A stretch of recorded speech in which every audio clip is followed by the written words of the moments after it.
It appears we are live now. Hopefully the audio levels are okay here.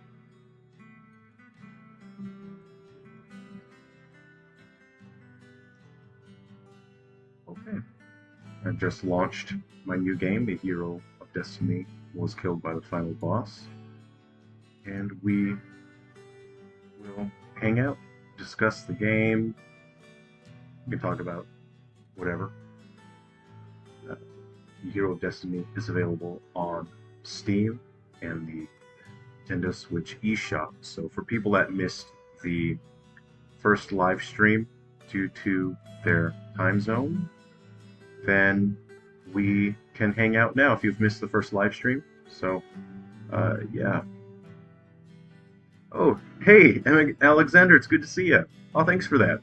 I do have the Steam keys available now, so if anyone would like a copy of the game on Steam, let me know in the comments, in the chat, and I'll get a download code for you for Steam.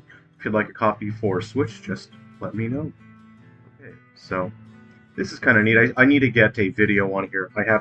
I've been so busy with family stuff, I haven't organized putting a video trailer on the eShop, so I have to work on that. I'll do that this week. It's always surreal. It's so surreal seeing something that you've created and to see it on the eShop in any digital storefront it always feels weird. Especially it's stuff that you create by hand. You know, this didn't exist. I made everything and here it is, and it's a surreal feeling, which you get used to. I think this is my 13th or 14th commercial title that I've shipped, and every time it feels so surreal. You know, it's not my first rodeo. I've shipped a lot of titles by now, and it still feels so. It feels like a dream when you see your something you've made. You see it on digital storefront. It feels like a dream, you know. But I don't think I'll ever get sick of it. I think it's so rewarding to be able to make something and then bring that to people, and then people can enjoy and have fun with something you've made. There's something really special about it. So yeah, again, if you guys would like a download code, if you'd like a Steam key, let me know in the comment section. I'll get that to you. And if you would like a copy of the game on Nintendo Switch, let me know your region in the chat, and I'll get a download code for you. Yeah. It's about 11:30 at night here. I'm kind of in chill mode right now, guys. I'm pretty relaxed. Tonkle Pokemon. Hey, how's it going? Tonkle Pokemon, let me know what region you're in. If you are in North America, Europe, or Australia, let me know, and then I'll get a download code for you. Spindrift, how's it going? Good to see you. Alexander Buckler? Alexander, 4048. Hi, how difficult was the sign-up process for the Nintendo developer license and getting the SDK? Tonkle Pokemon, you're in Europe. I'll just get Tonkle Pokemon's download code real quick. Okay. Go ahead and grab that, and I'll send this through at Tonkle Pokemon. Here you go. Go ahead and redeem this code, and that'll get you a copy of the game on the Switch eShop. How difficult was the sign-up process? I can't really discuss the process that much, but when I did it, it was in the middle of the Switch lifespan, and it was a little challenging. Let's see here. At that point, Nintendo was very selective. Not very, but they were more selective of I suppose who they were distributing software development kits to. We'll just start fresh. These days, I think it's quite easy if you are requesting access for the Switch. Switch 2 is a different story. I still don't have a development kit for Switch 2, but for the original Switch, these days I think it's much easier than it used to be. I think it really helps if you've shipped a title on another platform. Like if you have shipped a title on mobile platforms like iOS or Android, then Nintendo is more likely to approve your application. These days it's not that hard. You know, And I say that, the reason I say that is because we see a lot of slop on the eShop. We see so much AI slop and garbage, and it's complete and utter trash. So at this point, I think Nintendo is much more open to proving applications. And I'm not. This is not an indictment of Nintendo. You know, it's really, it goes to show that Nintendo is more open to letting people have a go and ship titles on Switch. And it's not Nintendo's fault that people are producing AI slop and putting it and flooding the Switch eShop. That's not Nintendo's fault. Nintendo is being open about letting people try, and that's what I respect about Nintendo. They're letting people try. Um, so yeah, I think these days it's pretty easy to get approved for a Switch development kit. Hey, you're welcome, Tonko Pokemon. I hope you enjoy. I really, really hope you enjoy. Um, the slot seems to come from the same publishers often from what I've seen. Do you think they might be using a loophole? There isn't a loophole. The reason why we have so much stuff is because Nintendo trusts developers to make something. And I'm not saying that like, ooh, Nintendo's the best in the world. They're We're business partners, obviously, but I'm going to tell the truth. And if I think they're doing a bad job, I'll say it. You know? And Nintendo has trusted me to make my games. The only time Nintendo has asked me to change something in my games is, and this is so specific, in Silver Falls Undertakers, which I originally shipped on the 3DS and then I brought to the Wii U with the new game mode, there was a joke, and it was at a loading screen, and during the loading screen it said something like, it mentioned a cartridge or a tape cassette as a joke, like, here I have a joke where if I save, um, it says do not remove the cartridge from the console. And I had a similar joke in Silver Falls Undertakers, and that shipped in 2021, I think. And Nintendo asked me to edit that joke out because they were concerned that people would get confused why I'm referencing a cartridge or a tape cassette. And that's the only time Nintendo has asked me to, change content. But in general, if you follow their guidelines, they trust you to create something, and they're trusting you to create something good. It's not Nintendo's responsibility for you to create something good. It's your responsibility. And they let people make whatever they want. So that's why there's so much AI slop, is because it takes no effort, skill, or talent to produce slop. And because we now have a way where literally anyone can push a button and make garbage, they're allowed to put that on the Switch eShop. So it's not Nintendo's fault. That's just how it is. That's how the world is. So, hey, Cactus Man. Hey, how's it going? Yeah, I meant to reply to your comment on the other video, but I've been so busy. I'm having a really hard time keeping up with comments right now. So, guys, when you start the game, you can recruit whatever characters you want. I already have a party right now. But what's really helpful when you start the game is check out these little tutorial books. The blue one has a bunch of useful stuff, but the green one is extra useful, because the green book here mentions that certain weapons have secondary effects. I'm just going to switch the music to something like a little more chill. So it's almost midnight here for me. I'm in chill mode right now. So the bell weapons, there's certain enemies that throw projectiles, and they'll jack you up. So if you hit an enemy with a bell weapon, for about 6 seconds, I think they're locked out of using projectiles. The book weapon prevents enemies from using special attacks. So if an enemy fills an area, like does a big area attack, books are good with dealing with that. Ribbons stop enemies from grabbing. Hoop weapons can reduce movement speed, and Shepherd's Staff reduces the enemy's attack power. So this is my way of creating a type system, and it's a way for you to engage with the mechanics of the game in an interesting way. I didn't want to do just another rock, paper, scissors in terms of elements. We've already seen that in games hundreds and hundreds of times. And I wouldn't say there's anything wrong with it, but with my games, I want to try to do something new and interesting. So this is my way of letting you engage with the game in an interesting way. You can swap between characters anytime you want. Each character has 2 weapons and 2 abilities. Let's see here, what do we got? So see how the accountant character has a book. So if an enemy has special attacks, they can hit your whole party with a massive, powerful thing. You'll whack them with a book. You whack them with a book, and that'll lock them out of using their special attack for a while. So every character has a specific kind of utility and application to them. and it's up to you to play through the game. I treat the game as if it's a puzzle, and I wanted battles to feel strategic. So there's certain characters that are just appropriate for dealing with certain enemies. This is a bad party, and the reason why this is a bad party is three of my members have the prey ability, and it's not that useful. And the prey ability is really specifically for dealing with ghost enemies. So a couple people that were hanging out in the last stream were saying they're struggling dealing with the ghosts because the ghosts have a ton of HP. They'll jack you up, and it's tough to deal with the ghosts. But if you use prey on a ghost, it insta kills the ghost for 666 damage. We might just go to a Shrine of Power, or a Shrine of Great Power, and then I'll show that functioning.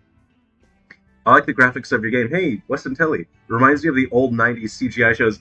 Yeah, you like. Are you referencing Reboot? Because I watched Reboot every time it was on. Big Reboot fan here, and doing the fixed camera angles like this was really satisfying for me, doing these fixed camera angles, because what I did was I took the game camera and I pulled it way, way, way back, and then I just cranked up that zoom level. And when you do that with a camera, it makes everything look flat. And by doing that, it makes it feel like these characters are 2D sprites flat on a background, and it gives it this feeling of an MS-DOS game.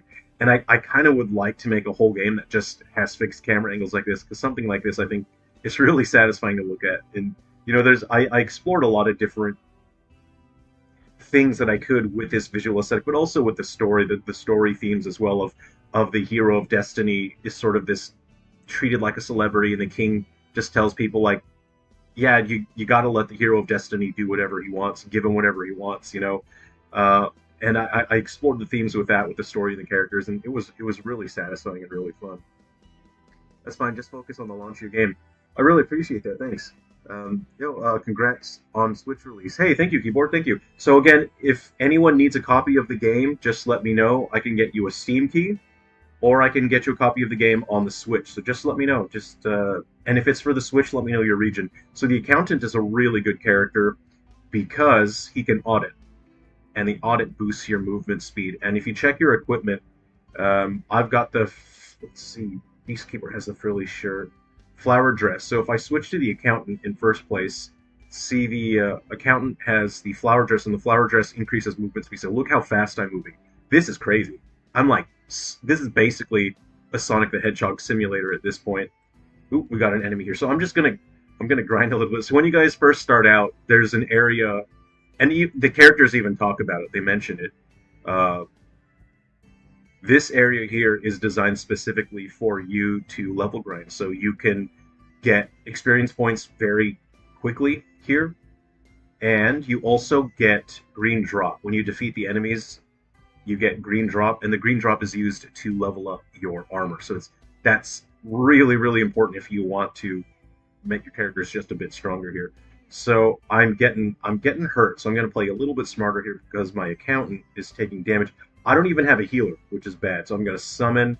I'm going to throw out some pesticide. That'll inflict poison. You can run poison builds, and I think there's a couple characters that can do poison builds. Poison ignores enemy defense, which is pretty useful. I'm going to throw out some projectile weapons. I'm going to shout, and that'll stun the enemies. You can see that when you shout. Okay, that guy just went through it. I'm going to dirt throw this guy. Okay, I'm getting cornered. This is a bad situation for me. Okay. All right. I don't have a healer. This is a really bad situation here. I'm going to head back to town, and then I will show you the how to level up your armor. So that little area, it's designed specifically so you can quickly, get experience points and green drop. I have 75 green drop right now. Let's go ahead and head over to the armorer now. So follow the little path here, and then we'll go. And the armor, and this is super, super helpful. So when you level up armor, it levels up your character's armor level. So even if you change your armor, your character will maintain that armor level. So I'll show that to you now. The reason why I did that is because there's so many characters. This game is designed for you to play as many different characters as you see appropriate, because you have to problem solve in order to deal with a different enemies and the different puzzles. And I found it frustrating if every time you changed your armor, it started back at zero. And if if I left it that way, then people would have been disincentivized from experimenting and trying different armor. So you see, I have the flower dress, and it's level 1. I'm gonna switch to this armor now, and it's a padded shirt. You get better defense, and then if you open that up, you see my padded shirt is still level 1. So you can feel free to swap your armor. I wanted people to feel rewarded for experimenting with different equipment and different characters. Reboot! Oh my God, reboot! Yes. And you know what? Beast Wars, all about Beast Wars. I preferred Beast Wars to reboot because robots and animals, you know. But if, you know, I'll watch them both. I'll watch them both equally. I would love a Japan Switch copy. Congrats on the launch. Hello. I'm not sure. I don't have the game on the eShop in Japan, so I can't distribute um, a, a download code for Japan. But um, do you so T7FU8?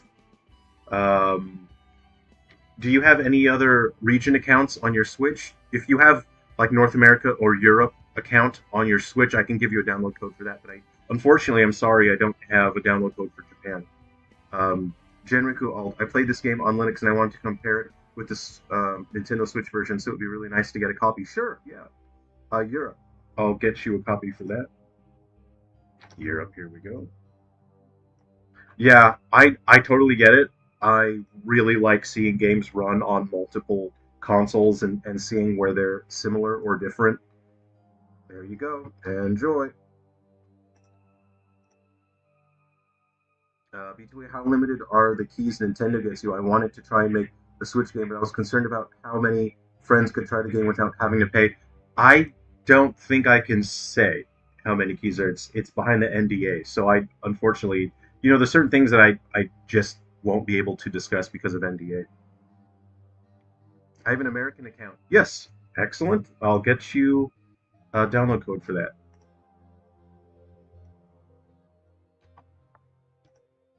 Okay, you're welcome. Okay, I hope you enjoy T7FUA. Okay, enjoy the game. Okay. So yeah, you know, when you first start out the game, you're basically just picking characters at random, and to me, it's really satisfying once you start figuring out what characters are appropriate for certain situations, and that's a big part of getting better at a game. As you learn it, you figure out which characters are appropriate. So you've got 50 characters here in town, and there are more characters as well. After you defeat the final dungeon, you can keep playing the game, and there are more characters that become available, and then they mix things up because they also have more things that they can do. So this is a really bad party. I'm gonna reset the party. So when you want to change your party, I'm gonna hold on. Let me see what character is really good. My Beastkeeper, see, my Beastkeeper's already level 7. I've played a fair bit with my Beastkeeper. And the reason why I like the Beastkeeper is he's got this he can beast release, and I've got a summon with me. So I'm just going to get rid of my party. So when you want to reset your party, just check this red book here, and that'll do it. I just recently got an AIN Odin 2 portal. Whoa, cool. Do you know if your game runs on that device? It probably does. Um, Xenaroth, it's on my game's available on Steam. Would you like a Steam download code if you want to try it? Hey, Deathbob, what's up? How's it going? Howdy, brother. Hope you're doing well today. Thank you. I'm doing great. It's almost midnight, so I'm in chill mode. I'm just hanging out. I did a live stream first thing this morning, and then I'm doing another one now, so I can hang out with people that were in different time zone. Okay, so I'm going to just build a new party. Anyone in town, just recruit them. Any NPC that you can talk to in this game, absolutely anyone you can talk to, you can recruit them. So there's a character back here. This one's hard to find. It's a there, you know, it's obviously not everything's going to be just obvious. Some things are going to be a little bit more secret. This is a character I really like because he's got such a cool move here. So the alchemist, uh, I'll recruit the alchemist. So when you want to recruit, press L. If you press A, it'll talk to people normal, and if you press L, you'll get the recruit. So what the alchemist has potion, and bad elixir, a concoction gone wrong. So I'll show you what the bad elixir looks like. And there you go. And that's an area of effect. Any enemies that stay within that range are just going to take damage over time. So that's one of your few abilities that actually do that because these characters don't have any magic. I'll just recruit the Beast Fuser because he's got pretty good level right now, I think. And we haven't. That's the shipwright. There's a lumberjack. I'll take the shipwright with me. Okay. I'll skip dialogue. Okay. So I'll take him with me, and we'll take a look at the ability. So the shipwright is someone. Let's see what's he got. So he can build fences, and this is really good. We'll do battles, but the shipwright can build fences, and you can see that you can actually control spacing now. And if you have enemies that are really difficult to deal with, if you're fast enough, you can actually corral enemies. And then if you have ranged characters, you can just zone the enemies out. So now I can throw a potion, I can stick throw, and you can have other characters that have just way more ranged stuff. Oh, that's weird. I don't know why he started out with 0. I'm just gonna go to a bed and rest up. I don't know if oh, I had him earlier and he got knocked out. Okay, we'll just rest. I appreciate a Steam code, sure. Oh, hello to Germany. Hello from Australia. Okay, let me get you that Steam code here. All right. Okay, that is a Steam code. Uh, Cactus Man, I also made parties that didn't work out. The game is forging toward that. I like games where you can learn from your mistakes. Cactus Man, yeah, I'm really looking forward to hearing, how your experience goes with the game and how you enjoy it. Because I want it to where you can just go at your own pace and you figure things out as you go along. Those are the kind of games that I like, where you just figure it out. And I think that the figuring out is the fun part because like as you're saying, sometimes you make a party where it doesn't work out because you might have characters that have abilities that are just too similar, or you're not covering enough of your weaknesses. And but once you know what those characters do, then you can start creating parties where they're more balanced or you have a specific strength. One thing I want to discuss is the character designs for this. I what I really wanted to tap into, wanted to tap into the '80s design philosophy of the strongman Conan the Barbarian type characters. So you're going to see a lot of characters that have like a tunic or a onesie, and they're just wearing underwear. And I was saying it in the live stream this morning is that no one in their right mind these days would design a character like that. It just looks weird. But because this game is evoking the spirit and the design philosophy of the '80s, it kind of it you don't really think about it because it already looks like it's from the '80s. And to see a character, like the historian here, that's got this tunic, a long sleeve tunic with like a onesie underwear, it just sort of blends into this world and it sets its own context. And I think that's interesting to look at. I think it's funny to see characters that just look like that because we don't see characters like this anymore. Like no one would create a character like this if it was a modern game.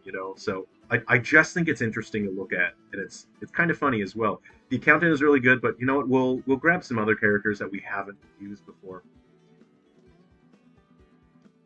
Phantom Haze. I found it frustrating that I can't swap out party members without dropping the entire party.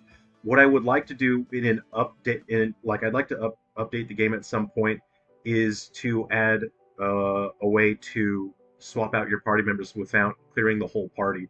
And the reason why it's like that is because creating a system that would let you select one member and then swap them, just remove them from the party one at a time, would have taken a huge amount of time.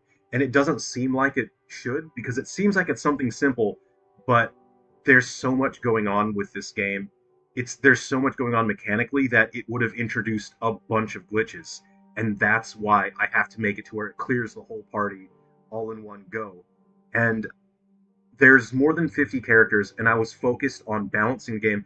I mentioned in my stream earlier today that I spent between 200 and 300 hours testing and fine tuning the combat, the mechanics, and balancing out the characters, and that was my priority, was making sure that it felt satisfying to play, that the combat itself felt engaging and rewarding, and that you never felt like you were fighting the game itself. And so that my focus was on that, and I wanted the characters to each feel interesting in their own way, even though on their own they're built to be pretty useless on their own. Um, I still wanted the characters to be part of a team, so that when they are part of that team, they have a role to play.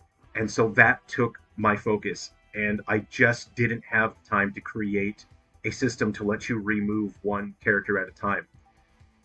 But I'm at a point where all of that is done, all of that stuff is finished, and I would like to be able to update the game and then add a way to just pick one member and then swap out the one member. So I'm looking to add that in an update somewhere. Let's see, who else can I pick? There's the Purifier. There's the bug. Do I have I have the yeah, I have the Beastkeeper. Um, Hey, Voltu. Yes. If you would like a copy of the game, I can give you either a copy for Steam or Nintendo Switch. So let me know if you need it for Steam or for Switch. And if it's for Switch, let me know your region. The Switch is region specific. Hey, hello from Portugal. Hello, congrats on the game. Thank you. Thank you for that, William uh, Oliveira. How's it going? This game looks so different on the tiny screen. I like how it looks a lot. Thanks. I'm glad you like that. It's in HD mode right now. I'll pick one last character. Oh, you know what? I made this character's hairstyle because I wanted her hair to look like ice cream, so that's why I picked that. Yeah. So what I'll do is I'll save. I'll go to the options and then I'll swap out the HD mode so you can see. So the game was originally designed to have low pixel density, and then I added this later in development as a bonus. Okay, so we'll save. And then on the Switch, if you want to get back to the title screen on the Switch, you just the shoulder buttons, plus and minus. Okay. Vol 2, okay, Vol 2, I'll get you a copy of the game on Steam here. Okay. Hey, Nico Martz, how's it going? Vol 2, okay, here is your Steam key. I hope you enjoy the game. I hope you have a lot of fun with it. Hey, brother, just stopping in to say congratulations. Thank you. Happy everything. I appreciate that. Thanks. Senko, thank you for the congratulations. Dan Silver, how's it going? Good to see you guys. And again, if you're just checking into the Hangout here, if you want a copy of the game, just let me know. I can get it to you on Steam or Switch. And I am going to bring the game to Android. I'm kind of sick of Google's BS and their monetization and AI. So I think what I'm going to do is just distribute my game for free on Android. I'm just going to hand out the APK and you can install it on whatever device you want. I have to do a lot of testing on a bunch of different devices for Android, but in a couple days I should have the Android version launched, and that'll be free. You know, screw Google and their AI and their monetization. I really don't like their platform in terms of what they're doing business-wise. I was going to go to the options. Let's go ahead and go back to the options. Okay, and then I am going to bring the game to PS Vita as well. So if hold on, you can go to extras. So I'm going to turn high-res mode off. If you want, you can turn off the EXP gain. Easy mode makes the enemies deal less damage and they'll have half health. If you go to options, you can turn permadeath off or on. The game was designed to have permadeath, but if you just want to play in a more relaxed way and be more chill, you can turn off the permadeath. Okay, and we'll just continue. I'm fine soon. I have to go to work. All right. Well, I hope you have a good day at work. It's almost midnight here for me, so I'm just chilling and relaxing. I'm pretty chilled out now. I was listening to some vinyl records. I was just listening to um, Dire Straits, Brothers in Arms, and that's a good album. Oh, with my comment, I mean that it looks so cool on Switch. Yeah, thank you. I like the game concept a lot. I hope you have a lot of fun with it. So make sure you give your characters armor. You see how I've recruited a bunch of characters, but now they don't have any armor. You press minus. So I wanted to, the way that you engage with the game mechanically, I really wanted to find a way to make it different from how we normally engage with the game, because we know as gamers, we know that oh, well, in an RPG, you go to a shop, you buy armor, and then you go to your menu. I don't want you to engage in this game in the same way because this is not a typical adventure. You are not playing as the hero, so you should not engage with the game the same way that a hero would. And so, to that end, you don't get gold. You don't go and buy things because these are the NPCs. And you also just don't go into a menu and stockpile equipment because these characters would not stockpile equipment. So you have to go into people's houses or their businesses to find equipment. So there's adult pants here. It might increase power and defense, but reduce speed. Do you want to wear it? I'll wear the adult pants. For some reason, I feel sad. Will I ever feel happiness again the way I did when I was young? And look, now if I check my power and my defense, they've gone up a little bit. What I'll do is I'll level grind a little bit. I'll get another character for that to wear that, and then I'll go find some other equipment. Let's see. Here's 10 a.m. All right, so that's a few hours difference. I would love a Steam key. Sure, yeah, Senko. Sure, I'll get that for you just now. Here we go.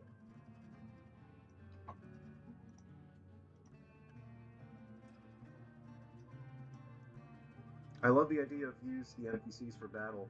It's an idea that I've been thinking about, for years, and I just thought, like, what is an interesting way that I can implement that?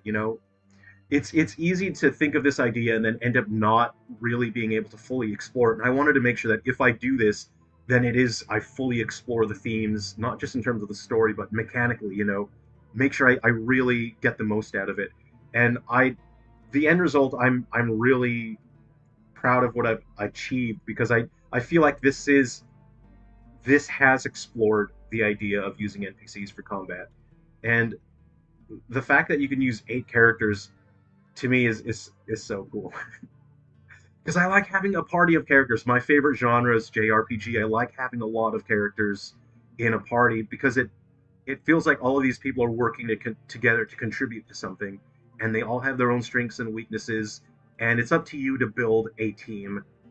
But this game is designed specifically to where you should keep using different party members to get through different challenges. I considered each puzzle, each battle as a puzzle, and that you should try to solve that in a way that's optimal. And of course, you can level up your characters, your armor, and your weapons. Of course, you can level them up. But if you want to engage in the game in a more mechanically satisfying way, then you certainly can. It's up to you however you want to play the game. And then this little area here is specifically designed for you to be able to level up your character. So you see how I use that fence so I can control the spacing? So now I only have to deal with these 2 enemies at a time, and I can deal with that other enemy later on. So you can control the spacing. Your characters will lock on to the enemies, so when they throw projectiles, they'll lock on, so you don't really have to aim it. I'll heal a little bit, I'll pray, and just stun them for a second. They'll give me a second to get a little bit of spacing here. I wanted it to feel like a JRPG in terms of menu-driven turn-based combat to a certain extent. When you open the menu and time slows down, that's what I wanted it to feel like, is sort of an RPG with menu-driven combat, because there's a lot of strategy involved with what your characters can do. Now I'm going to just drop this here, and I'm going to preempt an enemy, sort of. Oh no, he just walked around it. Okay, see that? So I'm going to just deal with these enemies. And I have 2 summoners here. Let's go ahead and call out my summon creatures. Pray a little bit. You know what? I might drop this down. So I have bad elixir, and then that'll damage enemies on contact. That's such a good move. It's a good way to control space. Oh, no. My fence went down. Okay. So any constructible objects, they're going to stick around for a limited amount of time. So, you're free to move about the cabin. Okay, so I'm leveling up a little bit. I'm going to chuck out some more stuff. And it's so tough balancing a game like this. And because you're meant to build parties and experiment, and every character should fulfill some kind of niche, so hundreds of hours went into fine-tuning this game. Hope you enjoy Senko. Alexander, would it be okay to ask for a Switch code for your friend? Absolutely. Yeah, if you guys want a copy of the game for yourself or a friend, let me know, and I'll get a copy to you. Alexander, what region do you need? Just let me know. Senko, it's a beautiful thing to be able to put out what you want to see into the world. It's yeah, it is. It's really special to be able to do that, and I want to make sure that I don't ever take that for granted because I'm very fortunate that I'm able to make something and then share it with people and distribute it. Like that's really special, and I hope that I never take that for granted because it's really being able to do that is a big deal. You know, I'm gonna throw rocks at you. I'll throw a stick at you. Okay. Ooh, run away.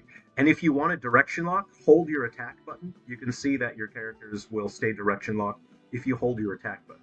And each character has two weapons. You know, this party, this party does not have a lot of range. Now that I'm seeing that, so it's a little this. It's good to have some characters that have ranged. Hoops are a type of weapon in this game. There's some characters that throw hoops.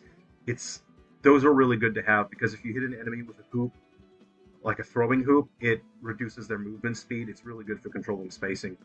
I almost lost my alchemist just then. I'm pretty far from South America. Okay. Really, you can give a copy? Yeah, yeah, absolutely. Nico, do you want do you want a Switch or a Steam? Okay, Alexander, I'll get you your code. Okay.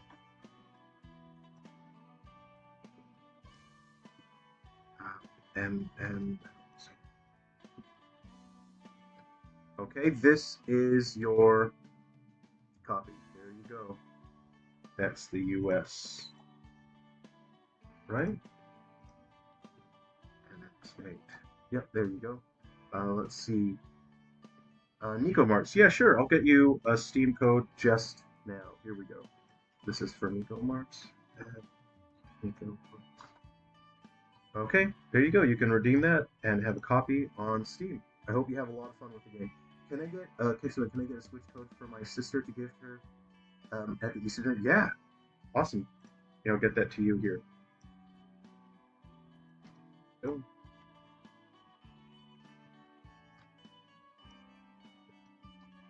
okay, there you go. That was unexpected, but very welcome. Yeah, I'm glad. I look. I just hope you guys have fun. So, you know, some of one of my closest friends that I grew up with. I just tell everyone he's my brother. You know, but he's one of my oldest friends. We went to school together. And when I was in California uh, a couple weeks ago, you know, and he and his girlfriend just got a house that they're in now. It's so cool to be able to hang out with them, and they've got their own space. And sometimes I would just randomly show up, you know, with a pizza. Sometimes I'll find a pizza that I really like, and I'll think, man, I'd like to share this specific pizza, but I'm eating it, so it's gonna make it tough. So I'll just go and buy another one. I'll just show up to a friend's house with a pizza, you know, and that's that's kind of my vibe. I think it's I can't give you guys a pizza, but I can share my game with you. I kind of feel like it's the same thing. Do you have plans to put this game on GOG later by any chance? I don't have plans to do that, but I will investigate. I'll investigate it, and if it seems like it's just a way to help more people enjoy the game, then yeah, yeah, I can do that.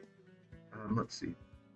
We got this comment. So since Vita version is on the way, how is this on Steam Deck? Yes, I did test and fine tune the game for Steam Deck, so it runs perfectly on Steam Deck. Controls, the performance, visuals, 100%, everything is it's perfect on Steam Deck. Actually went and grabbed a Steam Deck because a lot of people told me that they wanted to play this game on Steam Deck and they were asking me if the game was going to run properly on Steam Deck, so I went and bought a Steam Deck specifically for it. And I'm not trying to sound like a martyr, right? Like, oh no, I had to get a Steam Deck. Like, obviously it's cool to have a Steam Deck, right? But I'm so busy with my game development, I can't actually use my Steam Deck for playing games right now because I just don't have the time for that. I'm so busy making my games. So I even if I bought a Steam Deck for myself, I wouldn't be using it to play games anyway. So I bought a Steam Deck specifically to test my games and develop and fine tune them so that people can play my games on Steam Deck and know that the games work perfectly on Steam Deck. So I was getting a little distracted here. So I have some magic balls and I have green drops. So let me find a character whose weapon I like here. Oh, this guy's got pants. Let me just. Oh my god. Okay, you know what? My Beastkeeper can throw a little rock. So if you check, so press the A button there. I got level 0 on the pebble. You see the Beastkeeper is level 0. So you go to the blacksmith, and I'll talk to the blacksmith. He says, bring me your magic balls. I'll upgrade my second weapon, and I've leveled up. So if we check my stats menu now, the pebble is now level 1. So you can see it's a little stronger, and then that used up some of my magic balls. You can get more magic balls. I will show you a trick on how to get more magic balls.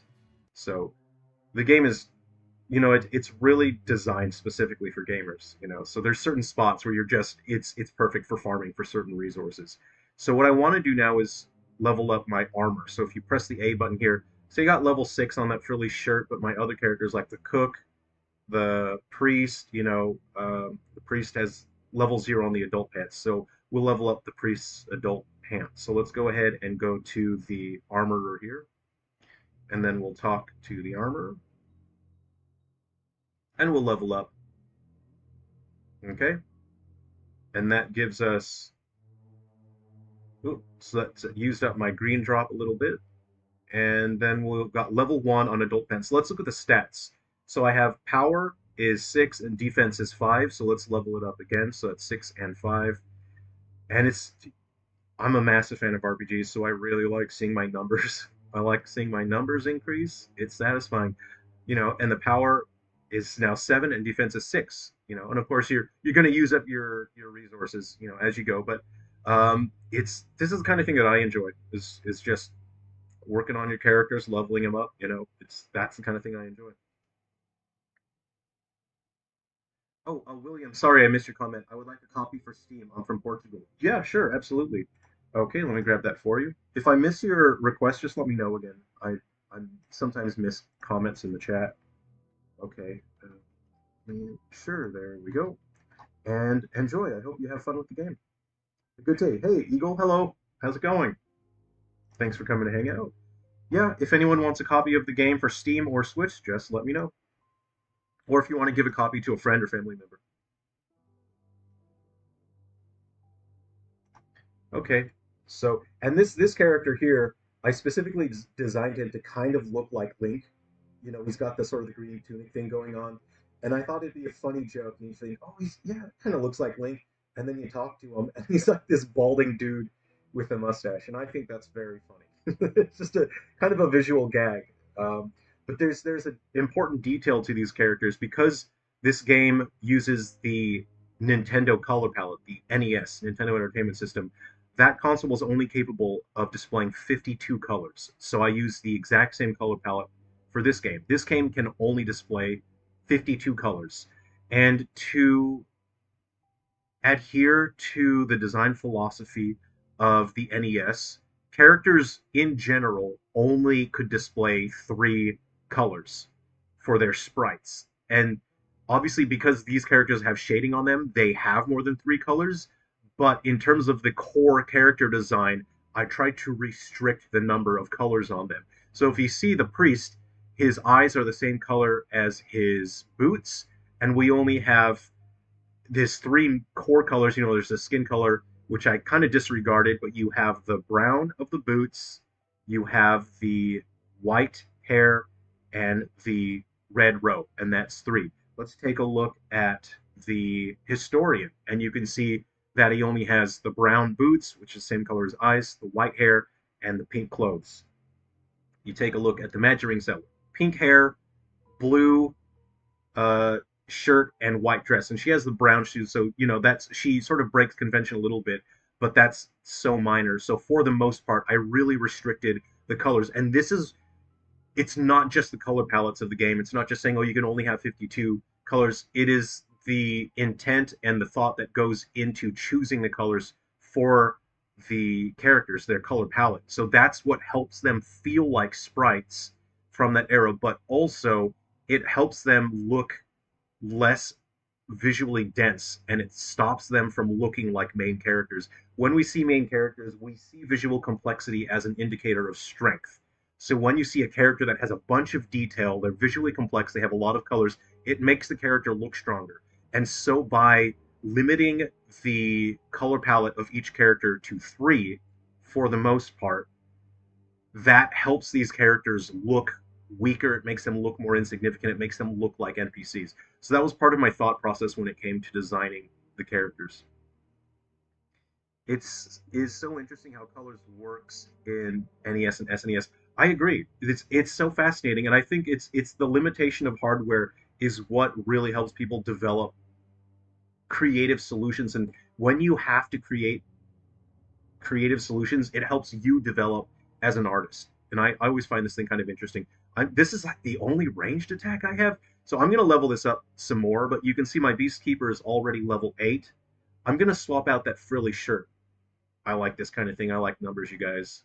So let's see. See how I'm 14ing him? So I'm throwing my pebbles. I'm 14ing him. What I'm gonna do is I'm just gonna swap out. I'm just gonna go offense on my Beastkeeper. Let me find something here. Let me find different equipment. And I wanted to scatter the equipment around so that you have a reason to keep going around the town. But if you have a reason to keep going around the town, that helps you build a relationship with the environment. It helps you learn it and memorize it. And that kind of thing is that kind of connection that we have with environments in games is not something that developers generally care about these days, but it's something that I care about. Tiny Plastic, congrats on the release. I just purchased the game for my Switch too. I really appreciate that. Thank you very much. Now I need to finish my workday. I'm excited to play as my favorite video game character, woman. I thought it would be so fun to have characters that are just woman and man. So there's two women and two men, and I did that because, when you're exploring a JRPG town, not everyone has a job, you know? Sometimes you talk to a character and their job is to walk left and right and to tell you a line of dialogue. And so I thought, well, yeah, there has to be that, definitely. So yeah, you can play as woman, you can play as man. The Dragon Vest might increase max HP. Let's just see what this does. I'm looking for increasing attack power. We'll find it. So you see my max HP right now is 234 on my Beast Keeper, and my armor level. Your armor level is based on your character. So if I change armor, it won't reset the level. So again, what was it? 234. So what we'll do is we'll swap over and we'll see what effect that has on my HP. Did I say? Yeah, I got my Dragon Vest. 231. Oh no, I did put the wrong description. Or do I have to? Hmm. Do I have to? That might be a visual glitch. Let's go to the inn and rest and see if that refreshes it. I think there's a minor visual glitch here. So we'll rest. Thanks so much for the code in the morning. Hey, Hard Lifestyle, how's it going? The game is great so far. Lots of love put into it. I'm so glad you're having fun with it. This game was so interesting. It was such an interesting challenge, and as I was writing the dialogue and as I was creating the gameplay mechanics, I kept thinking, oh man, I think people are going to have a good laugh with this. I think people are really going to enjoy this part. And that was so important to me is I just wanted to make a game that people are really going to enjoy and just have fun with. Okay, so it didn't refresh the HP display when you change the equipment, but you can see my HP on the Beastkeeper went up from 234 to 380. That's a huge boost, and that's because that's level 6 on that Dragon Fist. So if you level up your armor again, the HP is going to go even higher. But I want offense for this guy, so let's go ahead and find where I can get more power. I want more power. I think the Gravedigger is gives you piercing. I said this increases your like movement speed. Who will give me power? Please forgive me for not remembering exactly where I put the equipment. I had to put a ton of work into this game, and I don't remember everything. It's just there's so much work went into it. Let's see. Was it no? Nico Mars. A few days ago, I watched that to put more colors in one sprite. Sometimes they did two sprites overlapping. I see that with Mega Man when I look at Mega Man on the NES, and I look at that thing. Oh man, he's got more than three colors. How did they do that? Because he has a skin color. He has the two different colors for his body, and then the black outline. And I think, man, how'd they do that? But they overlap two sprites for Mega Man. So the cloth, it increases defense, and it does power a small amount, but when you level it up, it doesn't increase the power. It focuses on defense. Let's keep looking around. I want more power. I'm drunk on power. I'm greedy for power. I want more. So right now my power is 10. I want to see that go up.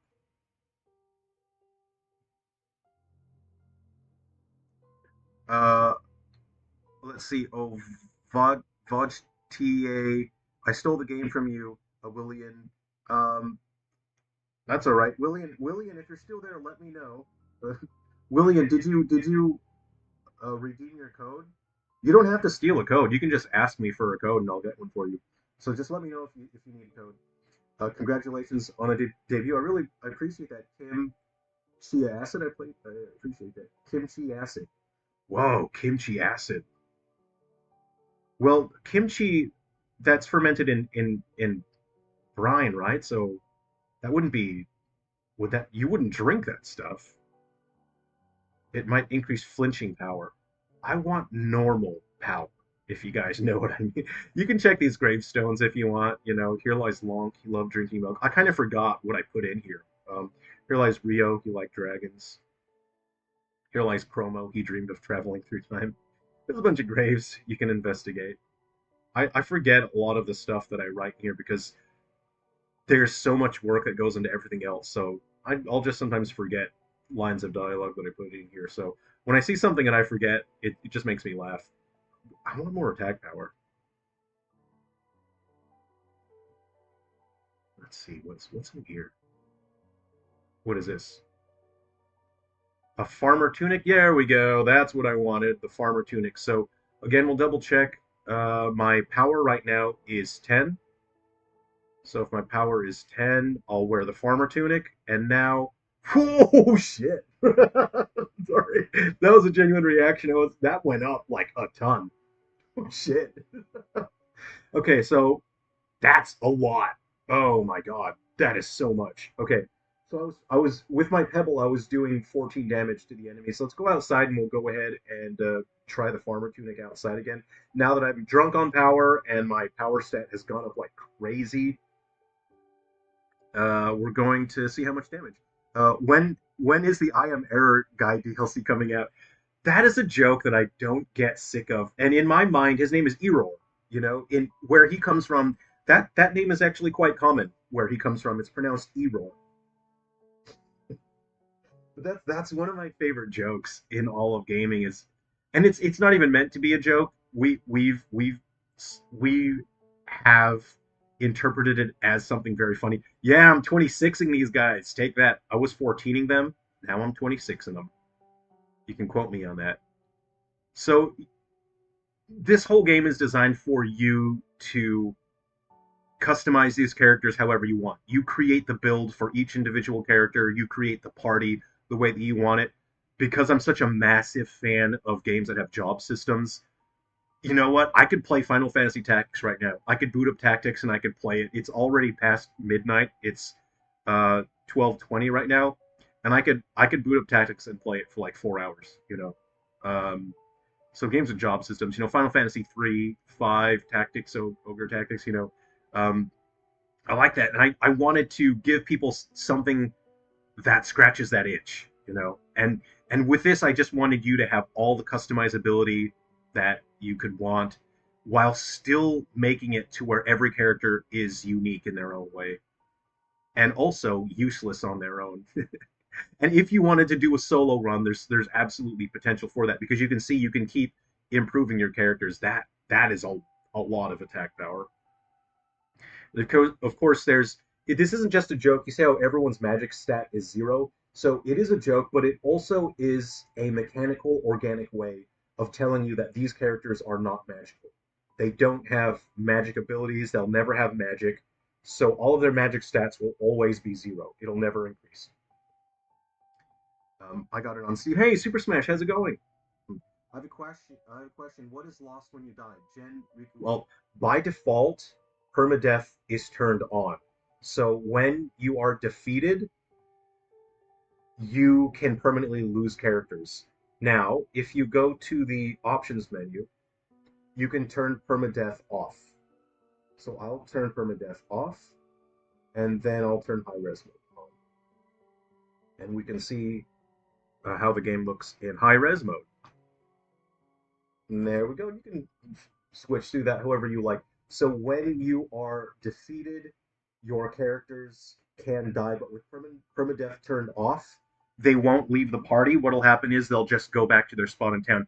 But you don't lose items or resources when you die. What you lose, and this is something that is so abstract, what you lose is the convenience of having your party already formed. It's specifically designed to be inconvenient to where if you lose a character, that means that you wherever you are, you now have to walk all the way back to town to get that character. So what you lose when a character is defeated when you die, you lose convenience. And that was something that I put a lot of time into considering.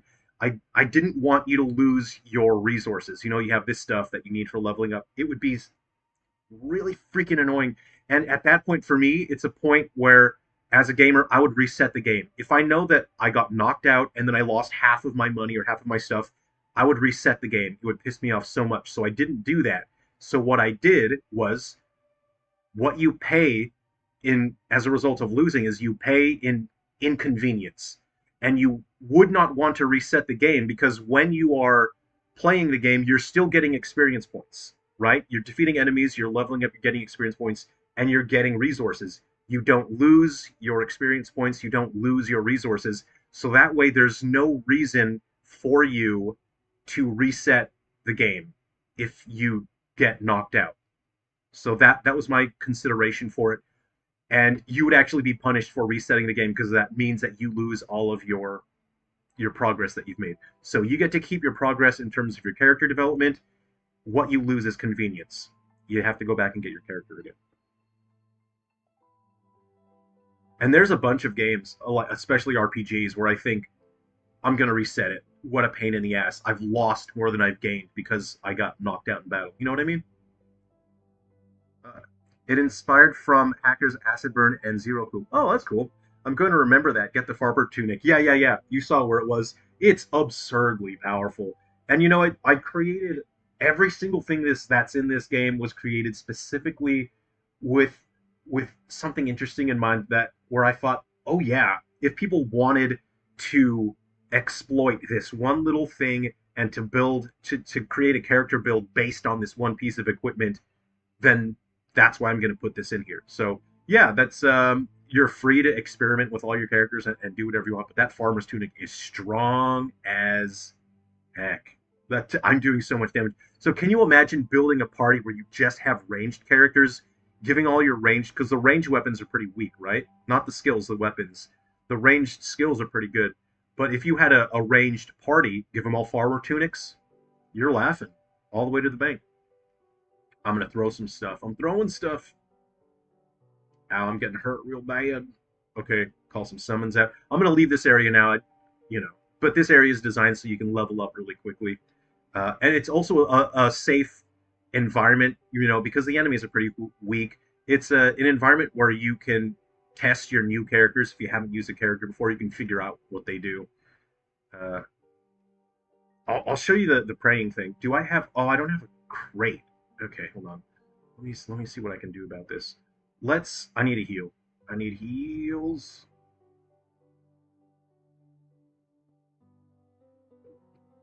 I'm just not connecting with this at all. Hey, that's all right. At least at least you've taken a look. You know, not every game is going to click with everyone at all. You know, some people just there's games that are for some people and some that aren't. You know. Nice. I also hate losing all my stuff. I think this is a great way of doing it. Yeah, thanks for that. I know of someone that plays a lot of indie games and shows them off on her YouTube channel. I linked her to your Steam page and your Discord channel. Oh, I appreciate that. Thank you. I'll take a look. Um,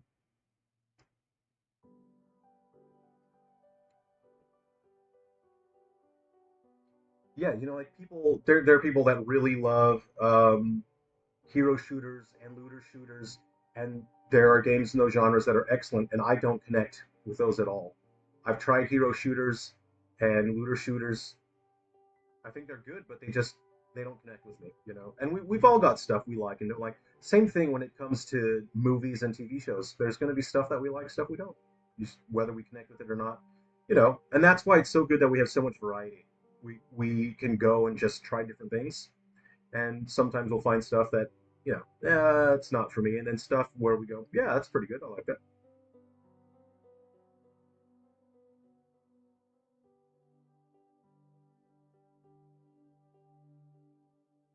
So I'm going to rush over and I'm going to head into one of the shrines of great power, and then I'll just show you what the prayer is good for. Really quick though, to get more magic balls, I'll show you guys a strategy here to get more magic balls. So you need someone.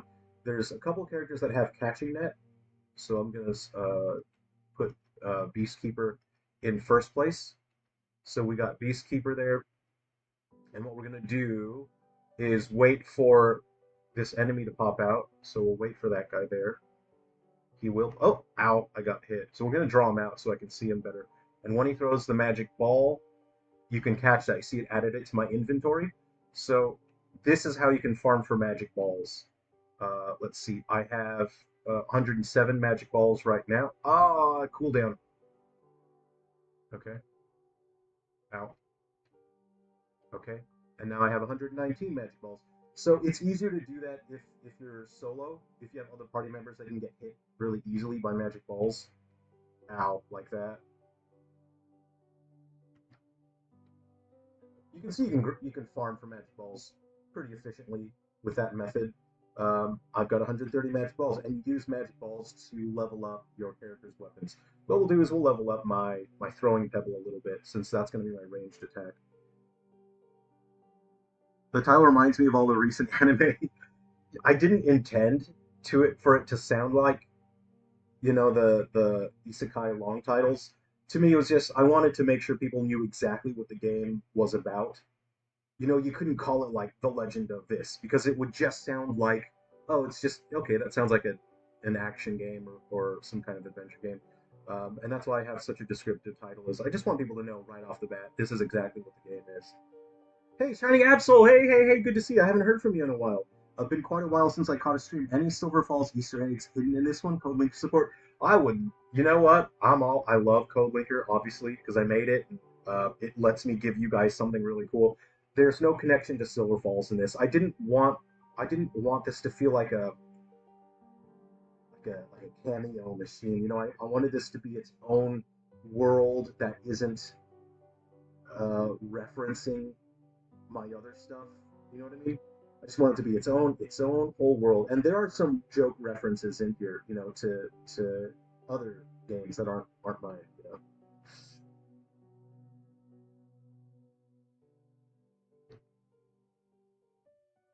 Tiny Plastico meeting time. Congrats on releasing. Thank you, thank you. It's thanks for hanging out. Hopefully we'll catch up again. Hopefully you enjoy the game. Oh, I don't want to take him. And then something I had to consider and make sure as well is that if you recruit the blacksmith, I needed to make sure that you could still upgrade weapons. So if you talk to that spot crew, then the blacksmith will still upgrade your weapons even if he's with you. And that makes sure that he can upgrade his own weapons as well.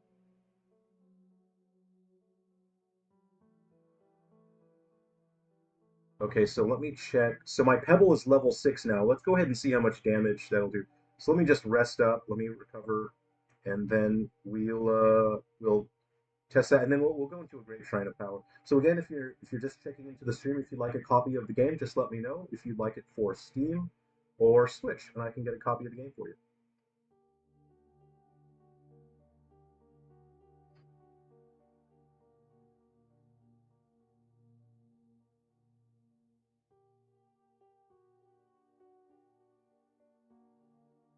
They snapped to the outside of the building. All right, let's save here. And it was tough. I was discussing it earlier today, but it was tough creating characters with designs that looked interesting but boring. I had to make it so that when you build your party looks interesting altogether.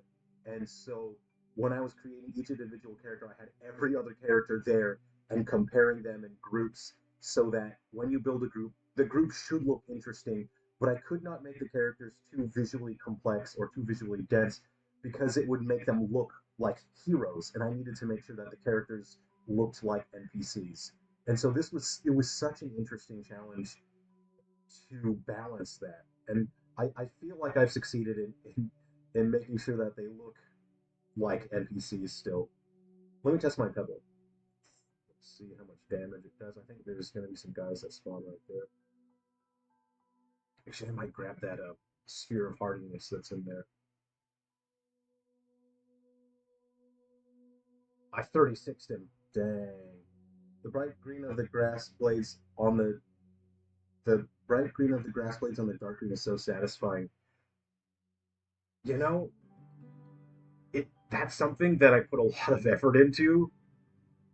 I spent, over the course of a couple weeks, I adjusted the grass so many times, so many times. And I wanted it to smoothly, uh, you see how it sort of smoothly transitions into the dark green of the ground itself. Um, yeah, I spent weeks. I kept adjusting it, and my goal was I want the game to just I want it to feel good to look at it. Looking at it, I want it to feel nice on the eyeballs, and I want it mechanically to feel satisfying. The way that the characters all follow the lead, I wanted that to just be visually satisfying. Being able to smoothly control your character's movement while strafing, I wanted that to be very, very satisfying. And I totally disconnected your character's battle actions from the movement. And so that way it feels really fluid. That's generally something that we don't see that often because, your character will do like a slash and then they'll be stuck in place a little bit. For example, like Link to the Past, and I didn't want that. And there are a couple of weapons that have that property, like throwing weapons, and that's for balance purposes. Like you're throwing hoops that are really strong. The weaker weapons, Pebble, because it's so weak, I maintain free movement on that. So this is a Shrine of Great Power, obtained a Mendasian Star, the most powerful throwing weapon in the world. That's how I've never heard the Mendasian Star. How can it be the most powerful throwing weapon in the world? Do not remove the cartridge. What's a cartridge? I like that. And I was one of my games that I'd shipped, I think in 2021, had a joke, a similar joke, and Nintendo asked me to take the joke out because they were concerned people would get confused because it's a digital only game, and I was worried, oh man, they might ask me to take the joke out again. But luckily, Nintendo just let it slide this time. So yeah, I'm allowed to keep the joke about the cartridge. So I'm gonna. Normally, you're meant to use the hero's weapons, but because you can throw a pebble, these people are just in my mind. These characters are cheesing their way through the dungeon. They don't have the legendary weapons, but they can throw sticks and rocks, and that's kind of good enough, right?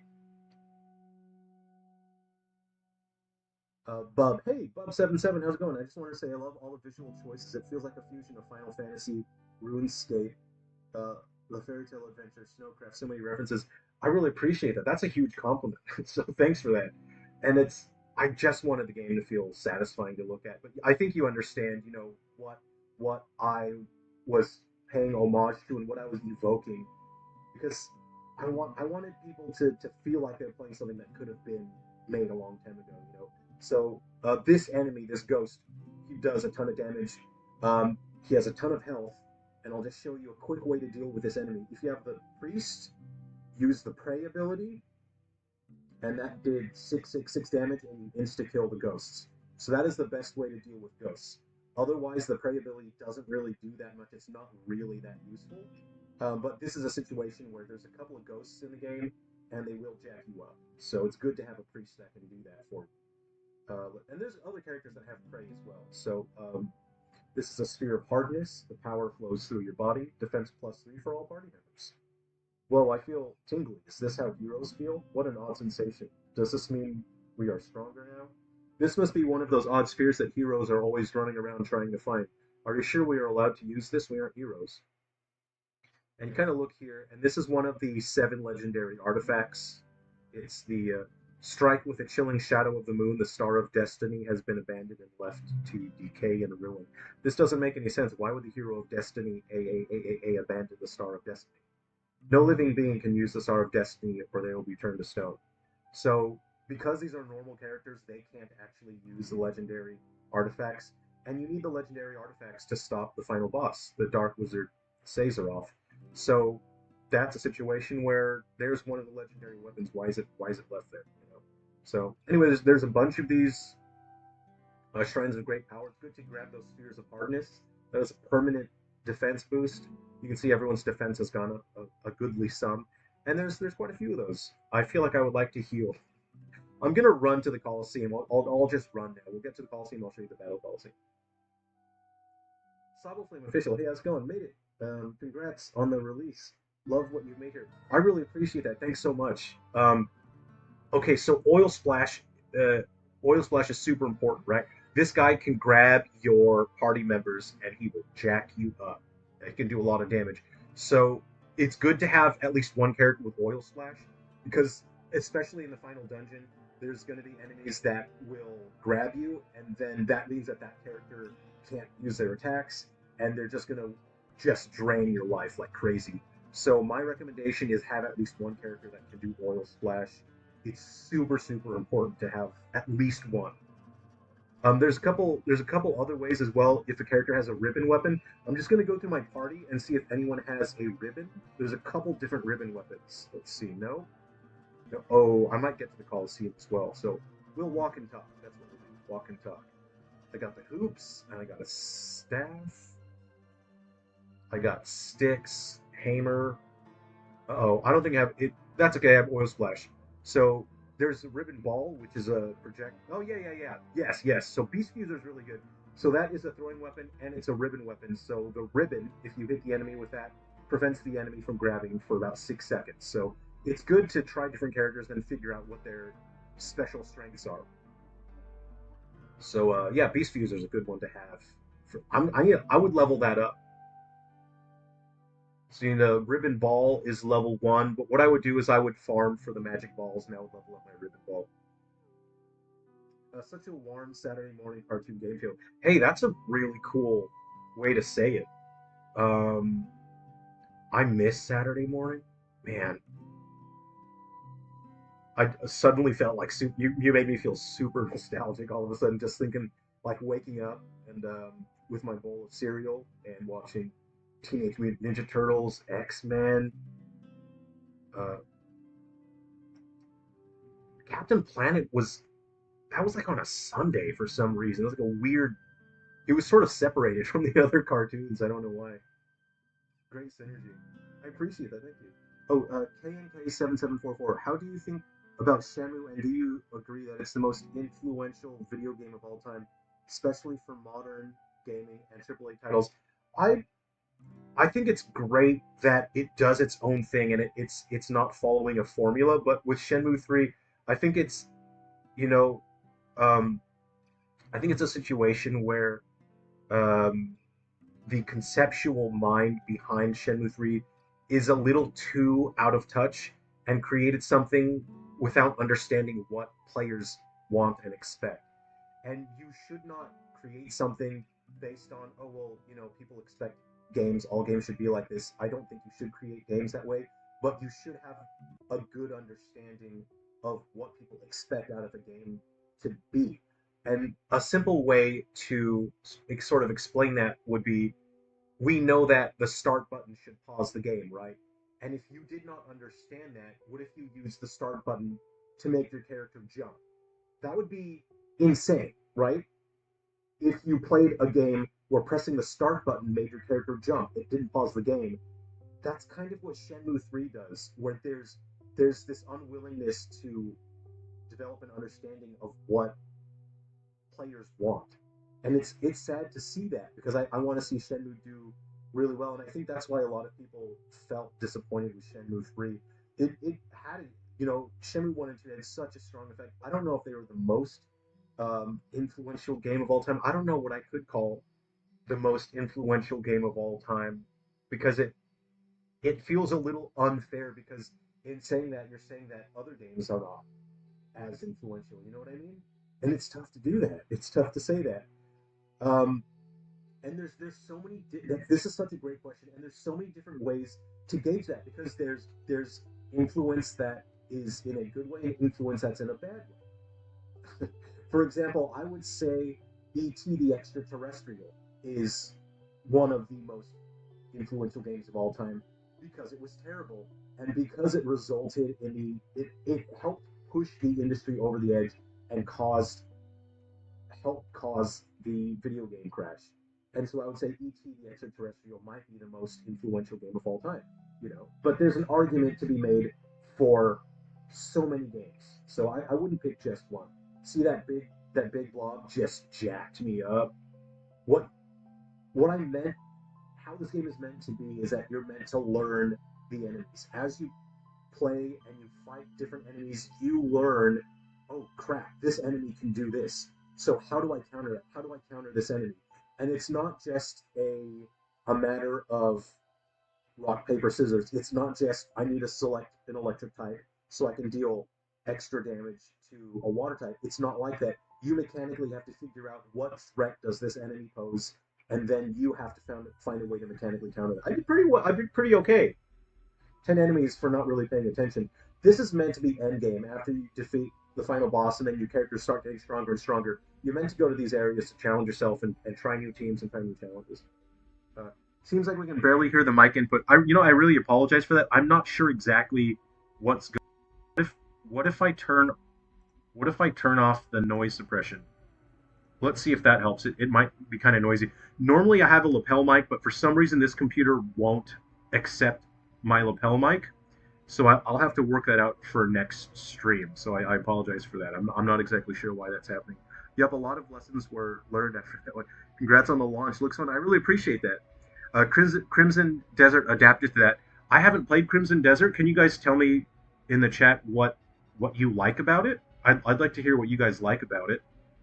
I haven't played it. I've been so busy. Kimchi, may I ask for a Switch code via Gmail? I'd like to gift it. Sure, yeah. Kimchi, actually, do you have Kimchi Acid? Do you have Discord? Let's see. If I My Discord is yeah. The Coliseum definitely looks fun and chaotic. Oh yeah, and there's different arenas. I wanted you to have different environments to use your party in to get the most out of your party. And every arena has different enemies in it. So again, it's a new challenge depending on the arena that you pick. I'll just show you another arena. So you might create a team that works extremely well for a particular arena, and then that team may not work well at all, for another arena. So there's a couple ones. But I'll just show you a secret. If you have only 7 party members, you can recruit the receptionist. So if you talk to her, and she has pretty good abilities, right? She's a good healer. And there's equipment here. Let me just double check who my. So a cook. Okay, so with the cook, I'm actually going to give her this equipment. So she's got a padded shirt. What I will do is give her the green sleeves, and the green sleeves increases your healing ability. So take a look at her refreshments, it only restores 10. If I give her the green sleeves, we'll see what effect it has. So I'll wait for my cooldown. Wait for the cooldown. Locked out. Sorry, Kimchi Acid. Okay, well, yeah. Look, if you put your email address in there, I'll send you a code, Kimchi Acid. Let me see here. For the Switch. And Kimchi Acid, what region again? Let me know what region you need. Okay, so I gave the cook that new equipment, the green sleeves, and now it does 20. So there we go. It helps. It does make a difference. It seems like a small amount, but it it stacks up over time. So she's got the green sleeves, and let's pick volcano. Just a couple different areas where you can fight new enemies and have more challenges. I wanted people to be able to play the game for a long time and play it their way. And this is a way for you to keep building new teams and trying different things. Especially because after you beat the final dungeon, more characters become available. And these enemies obviously all pose their own unique threats as well, and it's fun to figure out the best way to deal with enemies. Okay. I'm gonna get my I'm too low level. You know, you're meant to be in your 20s uh, to really perform optimally in this environment. Well, big increase. Yeah, yeah. Hey, Chuckman, how's it going? I'm poisoned. I'm poisoned. Oh, you know what? So the only way to heal poison is with refreshments. That's the only way to cure poison. So there's someone here that's spitting poison. Oh, those little balls they're shooting out. That's a poison projectile. This area, I got look at my party. They're like they went to Mordor and then they got one shotted by Sauron. It's like if that's why that everyone talks. Pardon my French here. Everyone talks shit about Tolkien going. Oh, why did they get the eagles to bring the Fellowship directly to Mordor? This is what happens if you have not leveled up enough, Sauron one-shots your whole party. So the reason why the Eagles didn't take the Fellowship directly to Mordor is because the party would have been too low level. And that's it. The party needed to go on the journey to level up. My username at Gmail UK. Okay, I'll see if I can. I'll send a test email. Just Gmail UK. Is it gmail.com.uk? Can you just can you type in what's meant to be like the at? Is it meant to be like this, like at gmail.com.uk like that? Is it supposed to be like that? I'll show you. I don't want to spoil stuff. You know, I'll just show you a little bit of the final dungeon. You know, but you are rewarded for going off the path. The path here is just to lead you to the final dungeon, to make sure that you don't get lost. You can always find the final dungeon. Just follow the path. But you are rewarded for going off the path. There's a bunch of stuff all over the place. You know, there's ways to permanently boost your stats. There's items you can pick up. Get away. Better use my abilities here. Call out some summons. Oh, I should have dropped that earlier, huh? There we go. That'll keep me safe. That's why it's good to have a character who can build. So fences and crates, they're good to have. Now I'm just going to chuck some stuff at him. Throw a rock at him. I 31'd him. Throw a stick at him. 22. There you go. So you can deal with enemies in pretty creative ways. You don't have to just go up and use melee attacks. There's spacing and zoning you can do. Oh, yeah, yeah, yeah. That guy has a special attack. Do I have anyone? I have someone with a book. Hold on. Who has the book? The account. Yeah. I'm going to hit him with a good book. So this guy normally has a big electric attack. That's a special attack. If you hit him with a book, if you keep spamming him with the book, he won't be able to use his special attack. I'll just pray for something good to happen.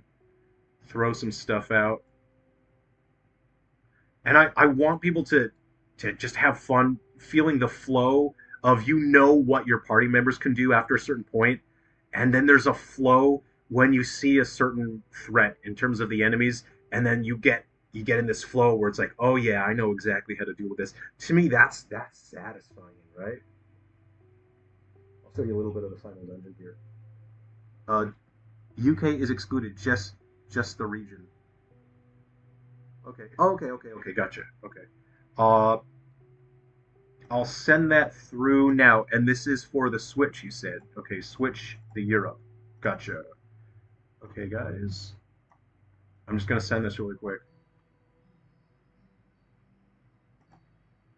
Okay, so and the lighting in here took a weeks and weeks of fine tuning to get the lighting just right here because this is a situation where the lighting could go wrong very quickly because it's quite this lighting is too it's too complex for this visual style, and if you are not very careful with it, it looks like crap.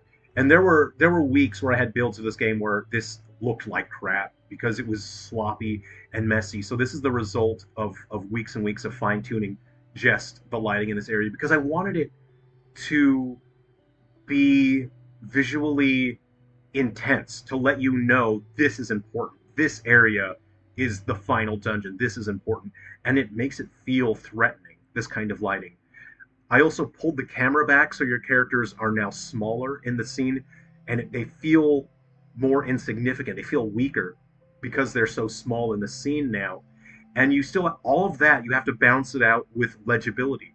Your the players still have to be able to visually see where their characters are, especially when you get into dark areas like this.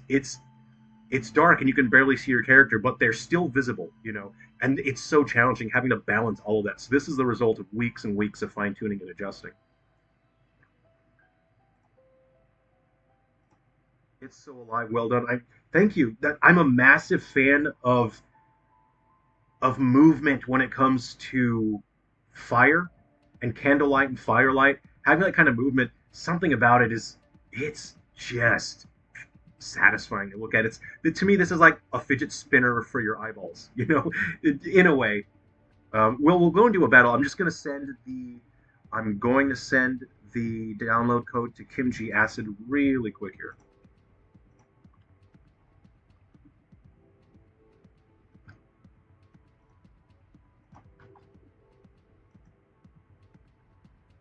Okay.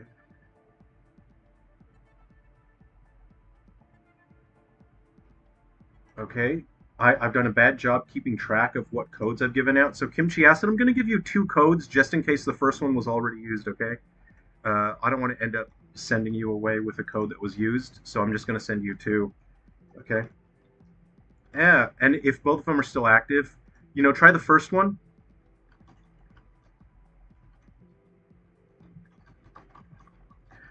Yeah, try the first one. If the first one works, then that's great, Kimchi Acid. I'm sending you two anyway, just in case the first code was used. Okay, hope you enjoy. Have fun. Or, you know, whoever you're sending it to, I hope they enjoy it. Okay. I'm going to try a battle and see if I don't get jacked up here. Let's see how well I do. Hi, can I get a code? Yeah, sure, absolutely.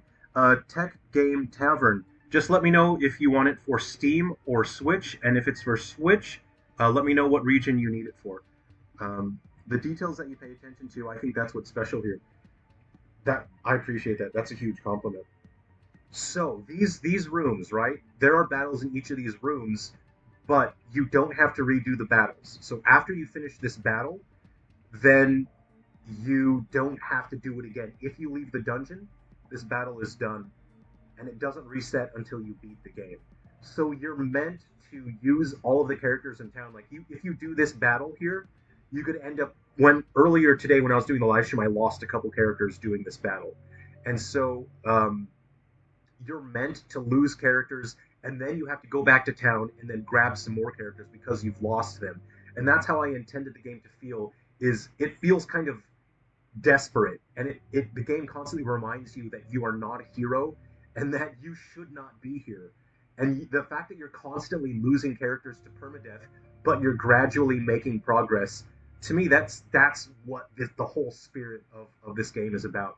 This guy's going to jack me up. What I have to do is try to zone him out. So I'm going to build a fence and try and lock him in the corner here. So I'm going to draw him into the corner, and hopefully I don't mess this up. Okay. It's good to have multiple characters that can build.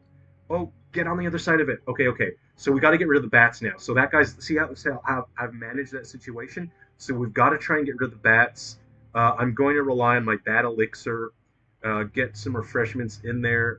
Chuck some stuff out. And I'm gonna reinforce this fence because I know that there's I need that fence. I need my cooldown. Okay, we got one of the bats. I need the cooldown on the fence to go away, or he's gonna break out. Oh no! Oh no! No! No! No! No! No! Please! Oh crap! He went over it. Big boy went over the fence, guys. Guys, we're gonna be in trouble. I really don't want to lose any characters here. Fence! Fence! Fence! Oh crap! I built it in the wrong spot. Oh no, guys! This is not good. Okay, hold on! Hold on! Hold on! No! No! No! Okay, we got to get some summons out. Ah, no! Why did I do that? I picked the wrong move. I picked the wrong move. Okay, okay. The wisdom hoop is going to protect us for a short time. We got the wisdom hoop there. Short amount of time. We're gonna use. Okay, okay. We need our cooldown meters. What do we got here? Fence, fence, please. Yes, yes, yes, yes. We're safe. We're safe. We're safe, guys. Just barely. Okay. No, no, we got it. We're good. Okay, okay. We got the wisdom hoop there. We're gonna try and range him out. Oh, we are trapped. We are. This is the most trapped I've ever felt in any game. Okay. We have to try and range him out here. If he that the that fence is only going to last a short amount of time. We have got to get some way to deal with this guy. Throw a potion. Okay, okay. The fence is gone. The fence is gone. Okay, get another fence out there. There we go. We're good. We're good. We're good. Okay. Okay. Okay. Okay. No. No. No. No. No. Oh no. No. No. No. Please. Oh man. This is why it's good to have the accountant because the accountant can speed up your party.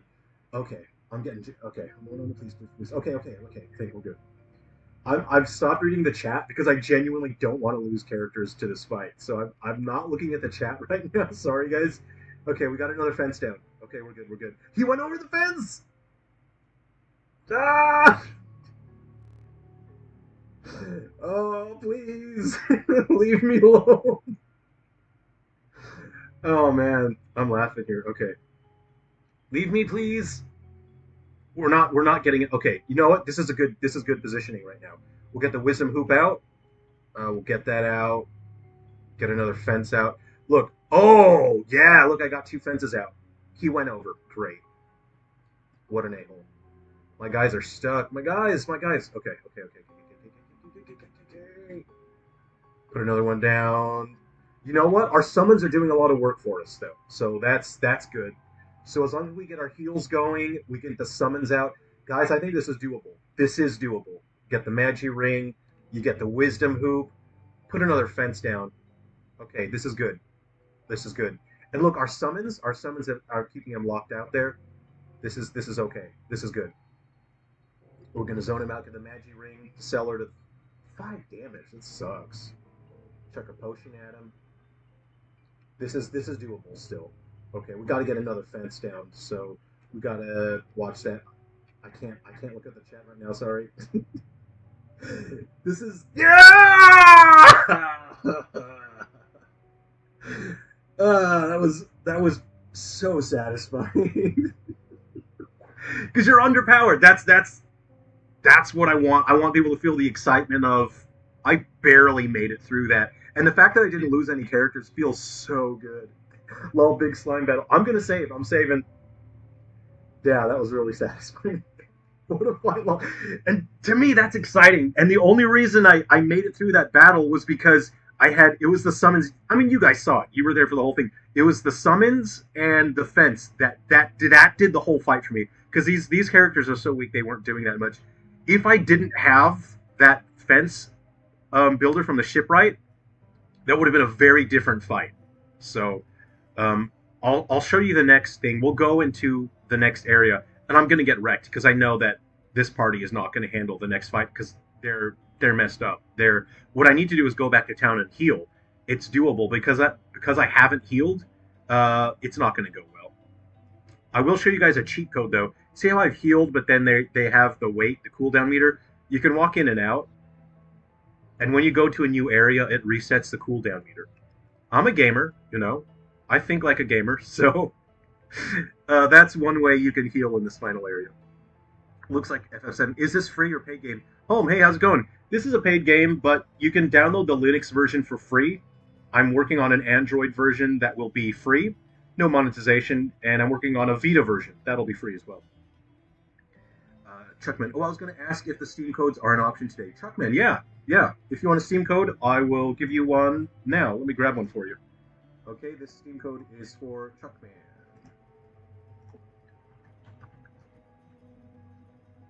Chuckman, here you go. Steam code for you. Tech Game Tavern, awesome, thank you. Before selecting Steam or Switch, may I know if there are or will be achievements? If yes, then Steam, please. There aren't achievements, but there is a badge system. Let me go ahead and show you the badge system here. Yeah, Tech Tavern. Okay, here we go. This one will be for you. And if I've missed your request, just comment again and let me know. So yeah, sorry if I missed your request. Just post it in the comments again. I'm not ignoring you. Uh, I can miss comments pretty easily. I'm looking back and forth, and that was really a tense battle. So if you go to badges, I didn't implement achievements, but it has its own built-in achievement system. So and it does keep track of your solo achievements as well. So I would recommend your characters be around level 20 to 25, and then you upgrade your armor and upgrade your weapons, and then that's when solos are doable. But I put in around 200 to 300 hours just testing the game and balancing, and the solo runs are satisfying. Man, they can get really tough. Okay, I hope you enjoy the game. Yeah, I hope you guys have a lot of fun. Sabo Flame, may I have a North American switch code? Absolutely. Let me grab one for you. And if you want to give the game to a friend or family member, like give it as a gift, I'll give you a code for that. Just let me know.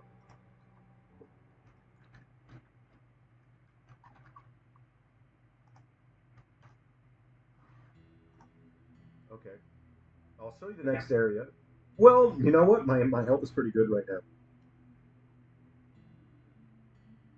Got to make use of what you got. Yeah, yeah. Look. If you can reset your cooldown meter, do it. You know. Okay. So you have to defeat the four phantoms. You see how there's four gates here? So this is where you can reach the final boss. Defeat the four phantoms to open the gates. I think I can do it. My lower level characters will get killed. Let me look at my levels. Yeah, see how I have some level 2, level 3? I'm going to lose those characters in this fight. Let's see here.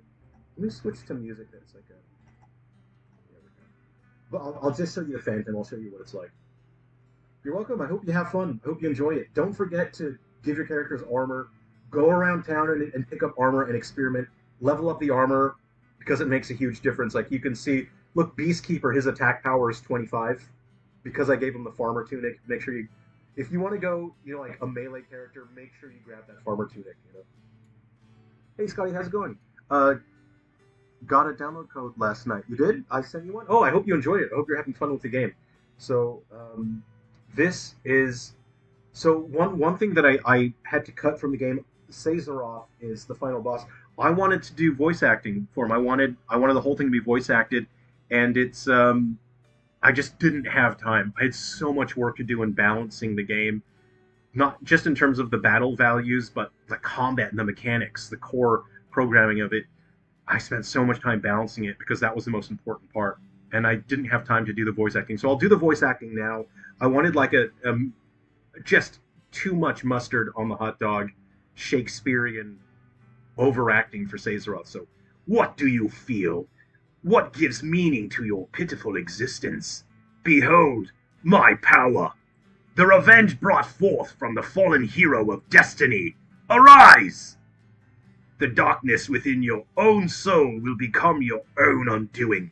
Allow me to give purpose to your life. Your purpose is die!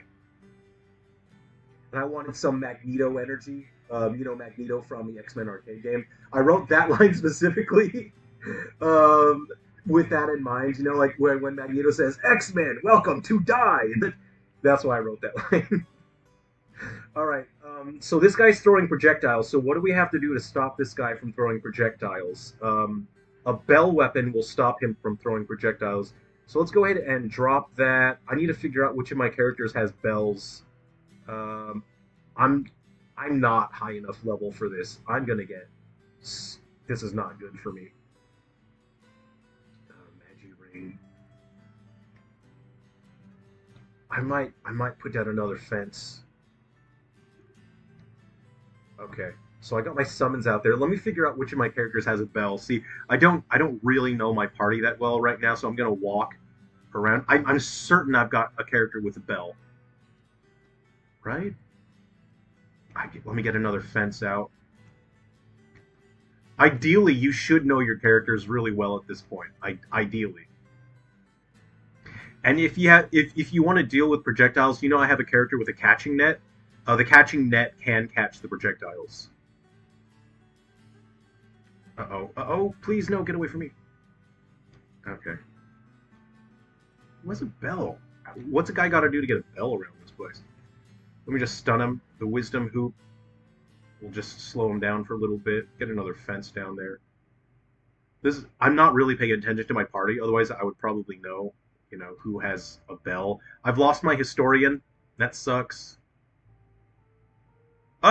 See? Bell. So if I thump him, so that's an armor break, so he's going to be stunned when you see that flash on the enemy. I'm getting so jacked up right now. This is not good. Wisdom hoop him. Oh no! Yeah, I can't. I lost that. Okay. But if I hit him with the bell, you'll see that he won't be able to throw out his projectiles. So if that's the best way to deal with a projectile enemy, is keep whacking him with a bell. Whack him, whack, whack, whack, whack, whack, whack, whack, whack, whack, whack, whack. Armor break him. But weapons like bells, you see how sometimes he'll flash, and then you can just stun lock him. Um, then pointy weapons, like there's a poker, there's an axe. Those are good at armor breaking. Things like the bell, they're not good at armor breaking. So Magneto, I see Palpatine-esque. Yeah, that's it. Palpatine's like, Anakin. Anyway, I think you guys can tell what kind of movies and games I like. Sable Flame, awesome. It was successful. I hope you enjoy. The true hero is you. The true hero, people say the true hero. Maybe the true hero was the friends we made along the way. And maybe it is. These are the friends you made along the way. Anyway, that's my party. I've lost, my party, but I have permadeath turned off. So what I have to do now is just go and recruit them again. So I don't lose any resources. The only thing you lose is the convenience of having the characters in the party. That's all you lose. And in my mind, that's still a price. Like now I have to go. Oh man, what characters did I have? So I'll just show you some more characters. I'm a massive Sailor Moon fan, so this is Sailor. I'll show you the dialogue again. I wish there was someone who could right wrongs and triumph over evil. And I'll show you the Sailor's weapons as well. So legally distinct. This is a legally distinct character, by the way. She can throw a throwing hoop. That's a great weapon, by the way. So I'm going to check the stats on that. The throw hoop, that's level 2, as you can see there. I would level that up just so it does more damage. I don't know. Is anyone else here a Sailor Moon fan? I'm a big fan. I was always like a Sailor Mercury guy. I liked I liked the bubbles not because they were strong. I liked the bubbles because they were useless and it made me laugh. So you have like Jupiter's like Jupiter Thunder Crash, and Mars has the tags and the Mars fire ignite, and then Mercury bubbles, and in my mind it's like, what are you doing? you, wow, there's bubbles now, and the enemy's like ignoring the bubbles, and it always made me laugh. So Sailor Mercury is my favorite because of that. Obviously, they get new powers and new moves, but she was always underpowered, but she was a smart one, and that's why I like her. So we'll grab some other characters. This is the bartender. Let's go ahead and recruit the bartender. Bubble moment. Sailor Jupiter fan here. Yeah, nice, nice, nice. Yeah, I had to when I got home from school. Bananas and Pajamas was on, and then Sailor Moon came on directly after. Man, Sailor Moon was the coolest at that point. That was really the first anime I watched because Dragon Ball Z wasn't really on TV yet. So anyway, yeah, I'll just grab some more characters. I'll show you what they can do. I'll show you the. Oh, you guys already saw the summoners. Let's what is artist? I'm not sure what the art. Let's just grab the artist, see what it does. What can artists do? What is the artist? Okay, Wisdom Hoop is very good. Good for spacing. It slows down the enemies. Stops them from using special. An oil splash. Remember I mentioned it's good to have oil splash, especially in the final dungeon. There's a couple enemies that'll just jack you up pretty bad. Um, I'm gonna go over here, and then there's a reference here to one of my favorite Naruto characters that has absolutely no representation in the story at all. And this is Skill Teacher. Let me know if the music's ever too loud or whatnot. I'll just switch to something more chill. What I love about Naruto is that there are characters that specialize in throwing weapons, and no character in Naruto has ever been injured by a throwing weapon. They might get hit by it, but it never actually affects the battle in any way. And I think that's funny. And the character of Tenten in Naruto, who I was paying homage to with this character here, this character only has throwing weapons. So if you're into ranged characters, make sure you check that back corner, grab the skill teacher, and she has this, which is a good long range. She's got the pebble, and she has the discus, and that I think that's the strongest throwing weapon that any character gets. Until you beat the game, and then there's more characters that are unlocked. Then you get better throwing weapons, so discus and pebble. And if you look at her skills, skill teacher has throwing a pot, so she can throw a pot, and then she also has throw a net, so it's all throwing weapons. Bananas and pajamas. God, I feel old. Turn on the Samurai Pizza Cats while you're at it. That Samurai Pizza Cats, for some reason in my mind, it always in my mind, I'm pairing it with Biker Mice from Mars. Every time I hear Biker Mice from Mars, I think of, oh yeah, and then I'll watch Pizza Cats afterwards. You know, I pair them together. I'm gonna grab some equipment, grab some armor here. Justice for Tenten. Yes, thank you, Kimchi. I said justice for Tenten. Why didn't Tenten ever get to do anything? Why did they treat her like some background character? It's like, this character's so cool, though. This character's relatable. She doesn't have anything super, super special. She's got 1,000 throwing weapons, and I thought that was cool. In my headcanon, there's this nightmare economy in the Hidden Leaf Village where Tenten's parents are the richest people, because this stuff doesn't come from nowhere, right? You have to buy this stuff, and it can't be cheap. So there's this nightmare economy where Tenten's parents are buying up all of the throwing weapons for Tenten, and then it causes the prices of throwing weapons to go up for everyone else. Now everyone else has to pay more for throwing weapons, and there's less available. There's shortages, throwing weapon shortages, because Tenten's parents are rich and they're buying up all the throwing weapons. So that's my headcanon for Naruto, and the lore for Tenten. Yeah, I'll show you a secret as well here. Biker Mice from Mars was top tier. You know what always makes me laugh is Street Sharks. It's the first episode of Street Sharks. They get their powers, they fight the bad guys, and then they I'm doing a party that's all chicks. I didn't do that on purpose. I'm just randomly picking characters. And at the end of the first episode of Street Sharks, someone says, "Hey, I'm hungry. Let's get something to eat. How about pizza?" And then one of the Street Sharks goes, "Ew, pizza? Yuck! I want a burger and fries." And even as a kid, I watched and thought, like, you don't need to do that. You don't need to take a shot at the Ninja Turtles. You're not as good as the Ninja Turtles, so you're wasting your time here. So this signpost, you can recruit this signpost as a party member. If you go to any other signpost, I'll just do it here. I grew up on Ronin Warriors. Same here. A good buddy of mine that I grew up with the other day showed me there's a new continuation anime of Ronin Warriors, but it seems like it's written and animated by people that hate Ronin Warriors, and they're doing everything they can to upset people.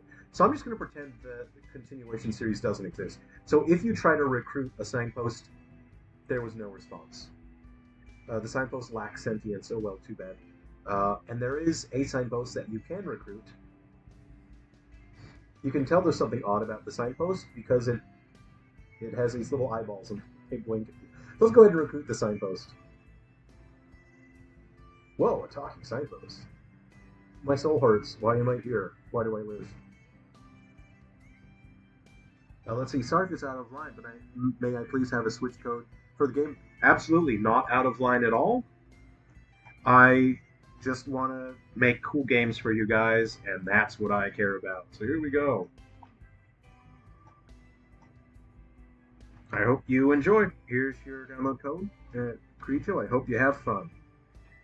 I'm really bad at monetizing my stuff. I really don't like telling people to buy my products. I really dislike telling people to buy things and spend money. So that's something that I should work on. I need to get better at it. But you know, I don't care about getting rich.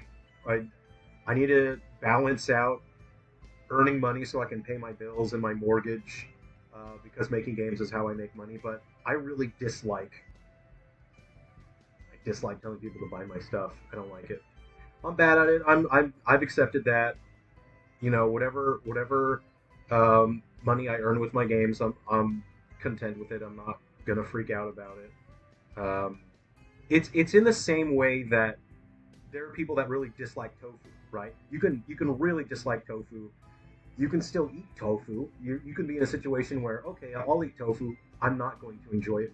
For me, that's what it's like when I have to market my games, when I have to tell people to buy my games. I don't like it. I'll try to do it. You know, I'd rather not do it, but I have to balance that out. You know, it's to me what's more important is that I've made something that people can enjoy and they're having fun with it. You know. Anyway, I'm gonna take the signpost with me. All right, now we have a party member that is a signpost. Okay. Can we promote the game? Play on stream? Absolutely. You know, it would be a huge help to me if you guys even just told other people about the game, you know, and you said, hey, check this out, see if you like it or not. You know, that'd be a huge help to me. But for me, it's what's important is that I'm just I've made something that people really enjoy and have fun with, and that I can hang out with you guys and we can talk about biker mice from Mars. You know, otherwise, who else am I going to talk about biker mice from Mars with? Okay, so you guys, what is the best Ninja Turtles ripoff? Because we can say that anything that's some sort of like a team of anthropomorphic animal people. What is the best one? I'm dropping it right now. I'm gonna die on this hill. Cowboys of Moo Mesa. That's it. That's the best Ninja Turtles ripoff. What about you guys? What's the best Ninja Turtles clone? Signpost is so cute. Hey, True Kaku, how's it going? It's good to see you. I really like your channel. You do all the music stuff, and you know it's so cool that you share music with people and you encourage people to explore and try music. You know, and that's so important that we have people that who are passionate about their craft and they can share that. They can inspire people to explore that. Um, yeah, I really like your work. So hey, I'm glad you're here. It's good to see you. And Signpost, there is actually a storyline reason for Signpost being here. So if you take a look at Signpost, you can see that he doesn't have abilities. But actually, I'm going to show you something. So let me make sure I have a character with a ranged attack.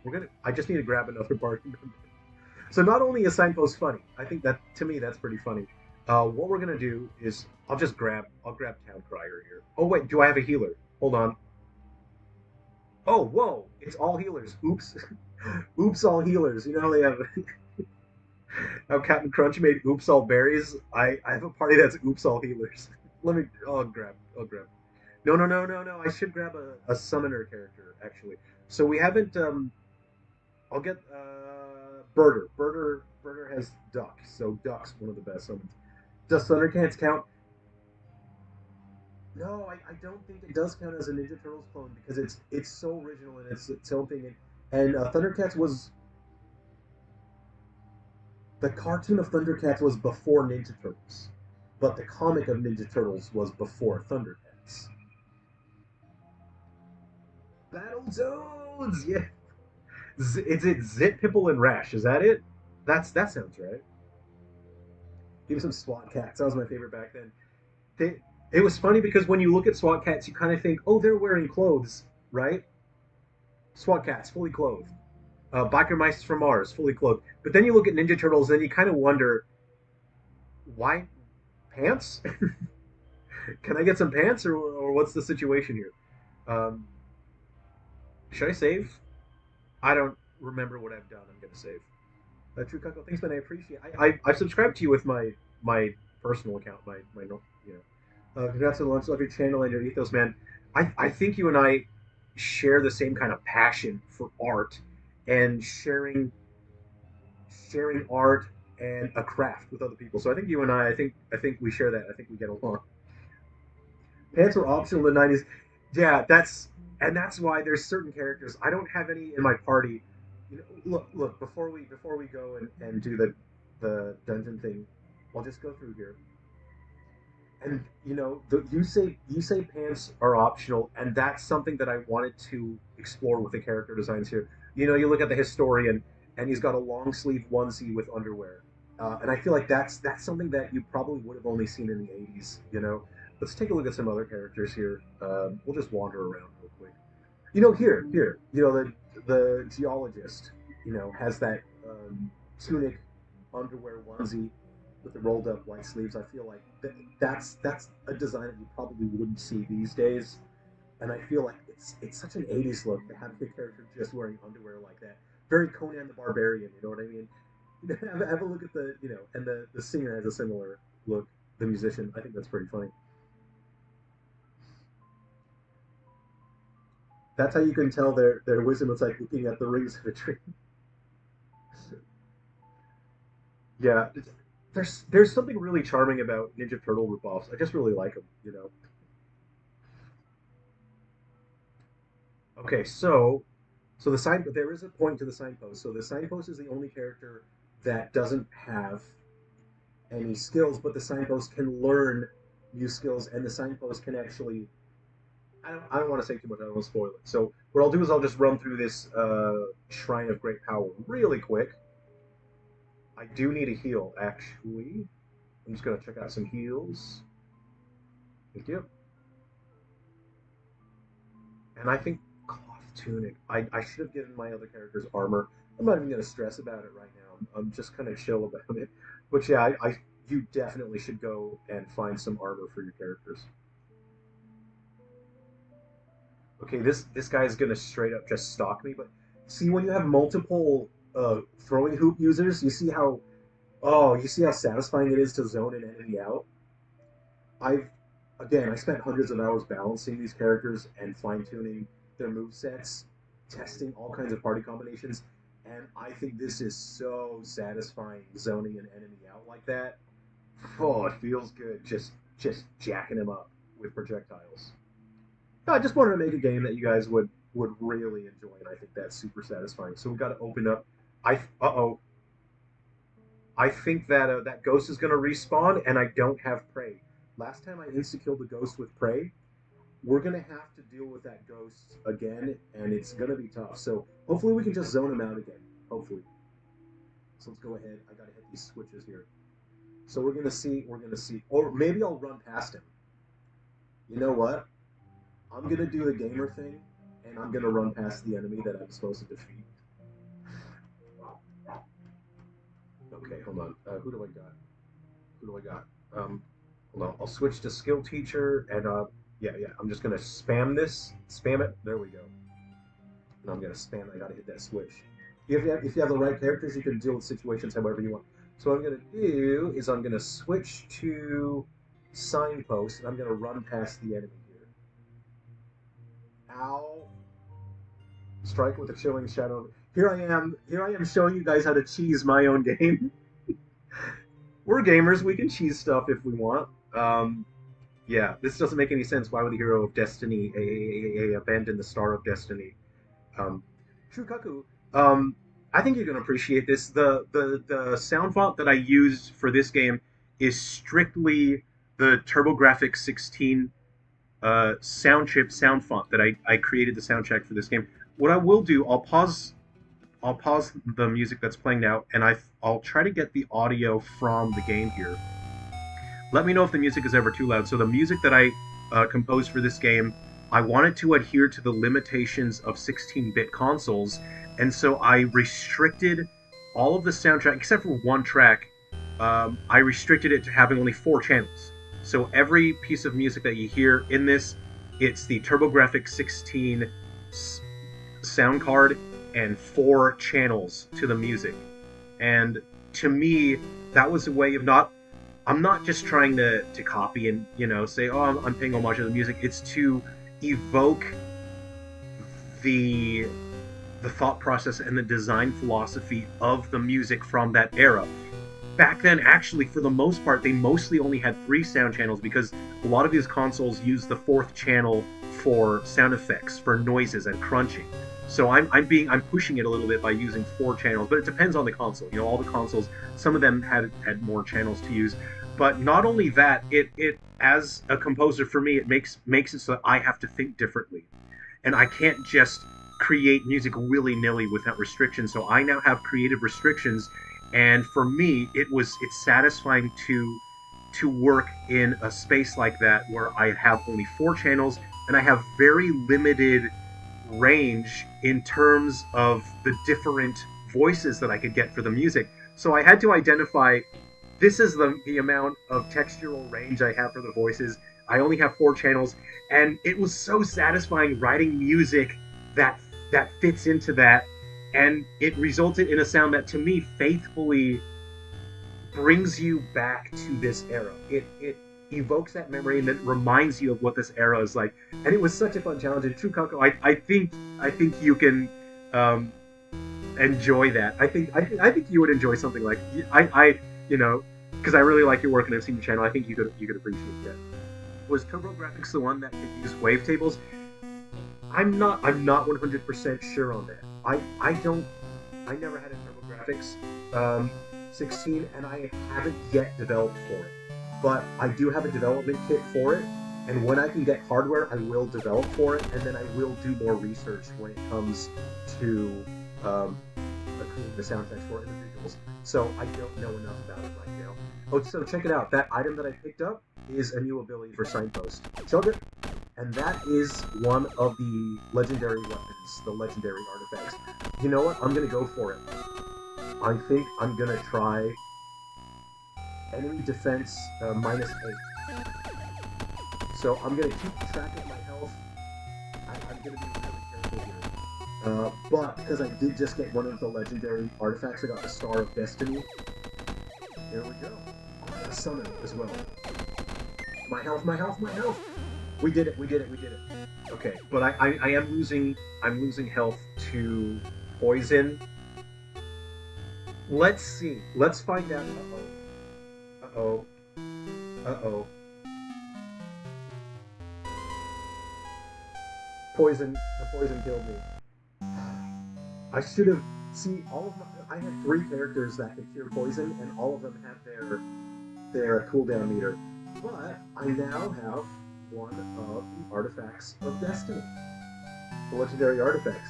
So you know when you talk to these guys, you're like, the Triton of Destiny, this guy took the Triton of Destiny and he turned into stone. So people are not allowed to touch the artifacts of destiny. The legendary artifacts. If any person touches one of the artifacts of legend, they'll be turned to stone, but because the signpost is not alive, the signpost is not a person, the signpost can actually use the artifacts. So, yeah. That's the reason why there's a signpost. So it's not just a joke. It's not just because I think sentient signposts are cute, because they are. But this is a way to where you can actually obtain the artifacts of destiny. But you have to have the signpost in your party. There we go. A little bit of a spoiler, but I think that's fun. I think something like that is fun. Okay, I'll put my music back on. Again, if you've just only recently checked in, if you would like a copy of the game, just let me know in the chat. I can get a copy of the game to you on Steam or Nintendo Switch. You don't have to do anything special. Just let me know what your region is, and I'll get a download for you. So I'm just going to recruit some more characters and see what we got. We have Storyteller. Skip. That is a fantastic detail. It stirs the blood and resurfaces memories of games we played yesteryear. Sound is so powerful. Sound is really special, and especially with music, and being able to use a sound font and to simulate a sound from the past is really cool. But there's nothing like writing music and having it play on original hardware. So one of my more popular games is Silver Falls Ghoul Busters. That's on the Switch eShop. And for that game, I originally put that game on the 3DS, and then after that I enhanced it and brought it to the Switch. And in Silver Falls Ghoul Busters, I programmed the soundtrack for the Game Boy. So I actually ran the soundtrack on the Game Boy. And that's because I wanted the music to be as true to the Game Boy as possible. And boy, that was difficult because I'd never used a tracker for a commercial product before to make a commercial soundtrack. So I wasn't composing music the way that I was accustomed to. I used Milky Tracker, and I programmed the tracks there, and that was a challenge for me because I'd never done it before. And that was a fun challenge. I really enjoyed it, but boy, that was difficult. And I came out with a soundtrack that was limited by the Game Boy hardware, and I felt that was the right way to do it. So, hey, Super Saiyan Tech, how's it going, man? Yo, I love your videos. This game looks pretty cool. I appreciate that. If you want a copy of the game, I'll give you a copy of the game. Just let me know if you want it on Steam or Switch, and yeah, you can play it. I'll grab some characters that we haven't seen yet. Let me see. There's more than 50 playable characters. So in the town, there's a bunch of people, and then after you defeat the final boss, more characters become available, and they all have their own unique loadouts. Every character can do something that's their whole own unique thing. So it's astrologist, I think, is funny because he can astrologize. You know, what is that even useful for? So he can throw a rock, which is actually quite useful. It has pretty low cooldown as well.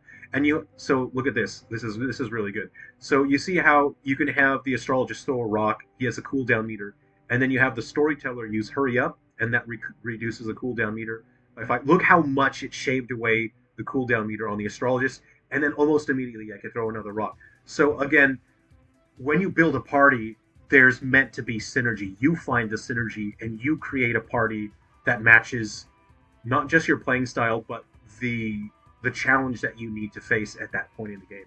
And to me, I think that's something that's really fun. It's really satisfying that you get to build the party, you know. And overall, it feels like a custom character when you build a party that works well. Yeah, trackers is a commitment. Yeah, absolutely.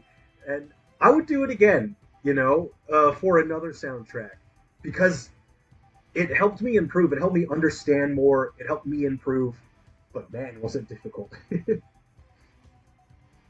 And there were certain tracks that I did early on, and after I had improved with tracking, I realized, oh man, my early tracks are really bad because I didn't know how to achieve the sounds that I wanted, and to things like glissando and whatnot. I had to figure out how to do all that. This is my favorite joke that I've ever told in any game, is the geologist. I don't think there's a joke in any game that I like as much as this one. So you talk to the geologist, the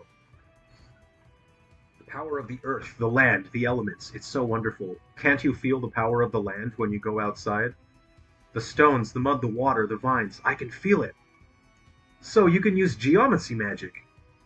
Maybe you can help defeat the dark wizard Caesarov. Huh? Oh, you must be mistaken. I'm not a geomancer, I'm a geologist. You must be thinking of geomancy, who can use energy of the land to cast powerful magic. I'm not a geomancer, I'm a scientist. I do not have access to any kind of magic. That is my favorite joke that I've ever put in any game.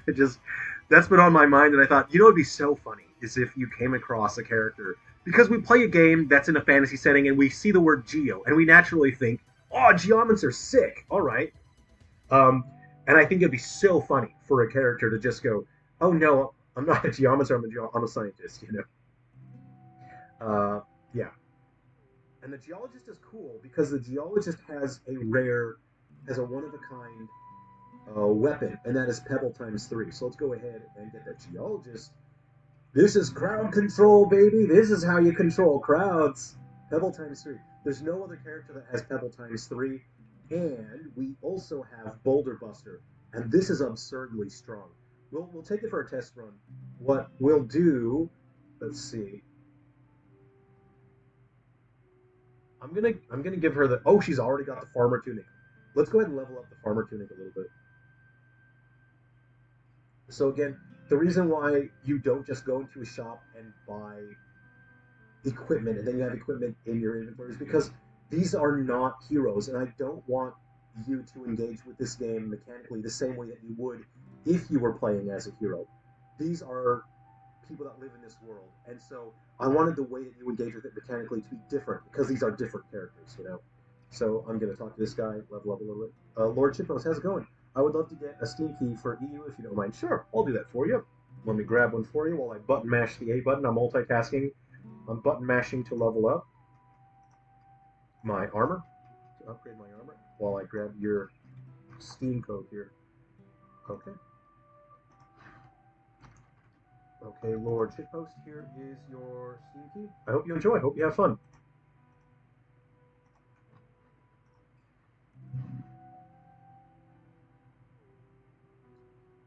I don't know if you can hear the music that's playing right now. If the music's ever too loud or too quiet, let me know. But all the music you're hearing is music from my games that I've already shipped in the past before. Actually, almost all of it is Silver Falls. I think it's all Silver Falls. But I just want to show you Boulder Buster for Geologist. So this is a good character. She doesn't have geomancy. but Dirt Throw is pretty good. It reduces the enemy's attack power. She has Pebble ×3. So let's see how strong Boulder Buster. And I did upgrade my Farmer Tunic, but let's see how much damage the Boulder Buster does. And let's keep in mind that she's only level 2, so not that strong, but the power stat is at 13. Let's bust some boulders. I'm gonna bust it. Is that a catchphrase? Is that someone's catchphrase? Okay, Boulder Buster. Ow. I'll wait till they're closer together. I 63'd them. And that's a lot for a level 2 character or whatever. Her pickaxe is also pretty strong. I think this is a well-rounded character. So she has a little bit of crowd control. She can 13 them with her Pebble ×3. But you know what? If an enemy's up close, you're going to hit him with all 3 pebbles. You know. So she has the pickaxe. She can reduce enemies' power, and she can boulder bust, and that did a ton of damage. So I think that's a pretty good character. Hey Ray, how's it going? I feel it should be follows up with.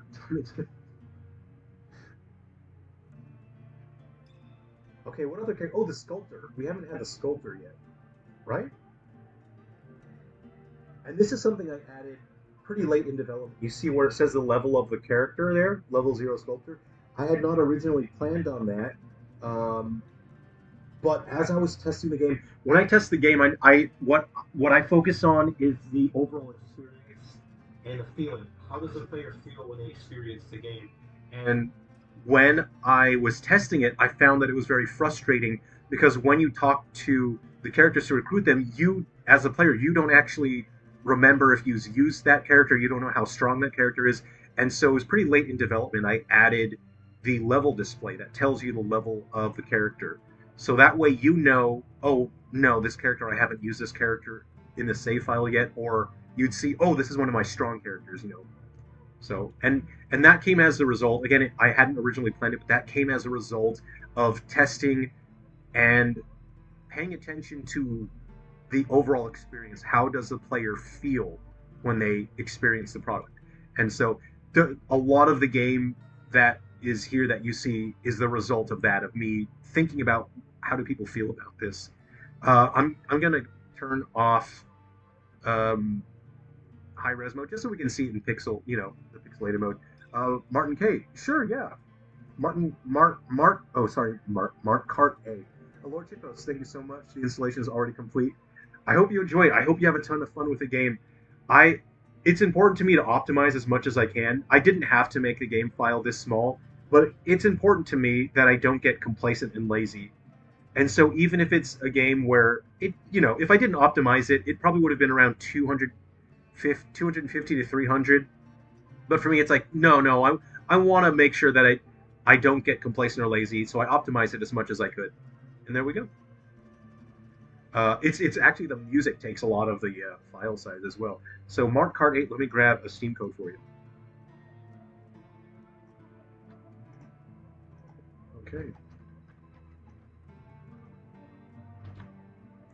That is for Steam. I hope you enjoy. I hope you have a lot of fun with the game. So if you're just starting out with the game, you start and I strongly recommend checking these 2 tutorial books. The green one's super useful.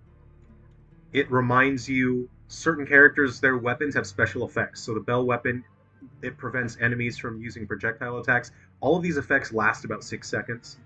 Books prevent enemies from using special attacks. So if they have like a big lightning blast or fire blast, the ribbon prevents enemies from grabbing, and the hoop reduces enemy movement speed, and the shepherd's staff reduces the enemy power. There's another tutorial book here. I won't read it now. It'll be kind of boring to just go through it, but that's got useful stuff as well. And when you want to empty out your party, check this, and then that'll clear out the whole party. What I will add in an update, eventually I will update the game, and I'll take into account feedback from people, but I will add a way to remove just one member at a time. I don't have that yet because I had a ton of work to do balancing out the combat and making sure everything was mechanically fluid. And that was a huge focus for me. That took a ton of my time, so I didn't have time to program a way to remove one character at a time. Let's grab some other characters we haven't used yet. Let's see what people can do. Great. I hope you enjoy. I hope you have fun with the game. And remember to grab armor and upgrade your armor. So when you go around to different places, different buildings will have armor that you can equip. Grab it and then level it up. See, I've got to do that. Got to take my own advice. So my characters don't even have armor right now. So this guy here, the armor, this guy will upgrade your armor for you. If you check armor, you can equip it.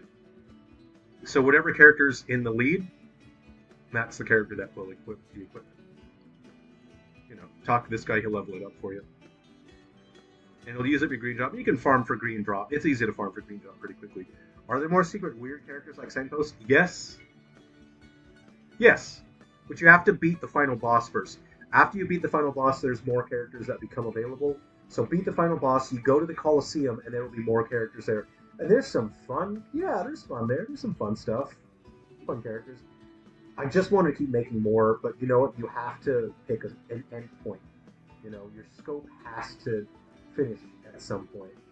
And I love the weird characters. Any game, and especially with RPGs, the weirder the character, the more I want that character in my party. We will take the Berta, though, because she has very good summons. You can do a summon build. In the stream that I did, about 12 hours ago, I showed a party with an ideal summon build.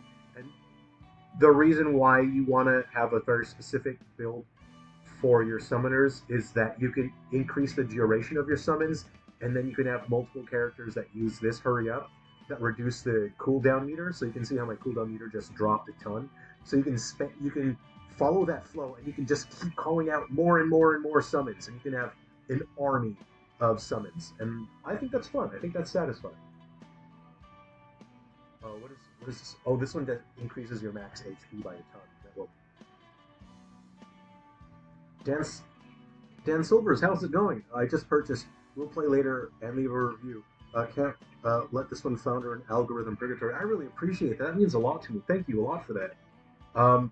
Yeah, there's so much mechanical depth in terms of how you can deal with the enemies, because as you I showed you, if you check that green tutorial book, they show you that certain characters, like the book, right? So you have the book. There's certain enemies that will use a special attack, and they'll mess you up. And if you hit them with the book, it locks them out of using their special attack. So there's a way for you to engage with it mechanically. Or, if you want, you can just brute force it. You can level up your characters a heap, and you can brute force it, I want you to be able to engage with the game in your own way. I want there to be a degree of customizability, and I want it to be your experience, your fun. That's why I added a couple other things there in the options. So let me just grab some other characters, and then we'll do it. We'll grab the delivery man. We'll grab we'll recruit woman. Lee Shaorons, how's it going? Lee Shaorons?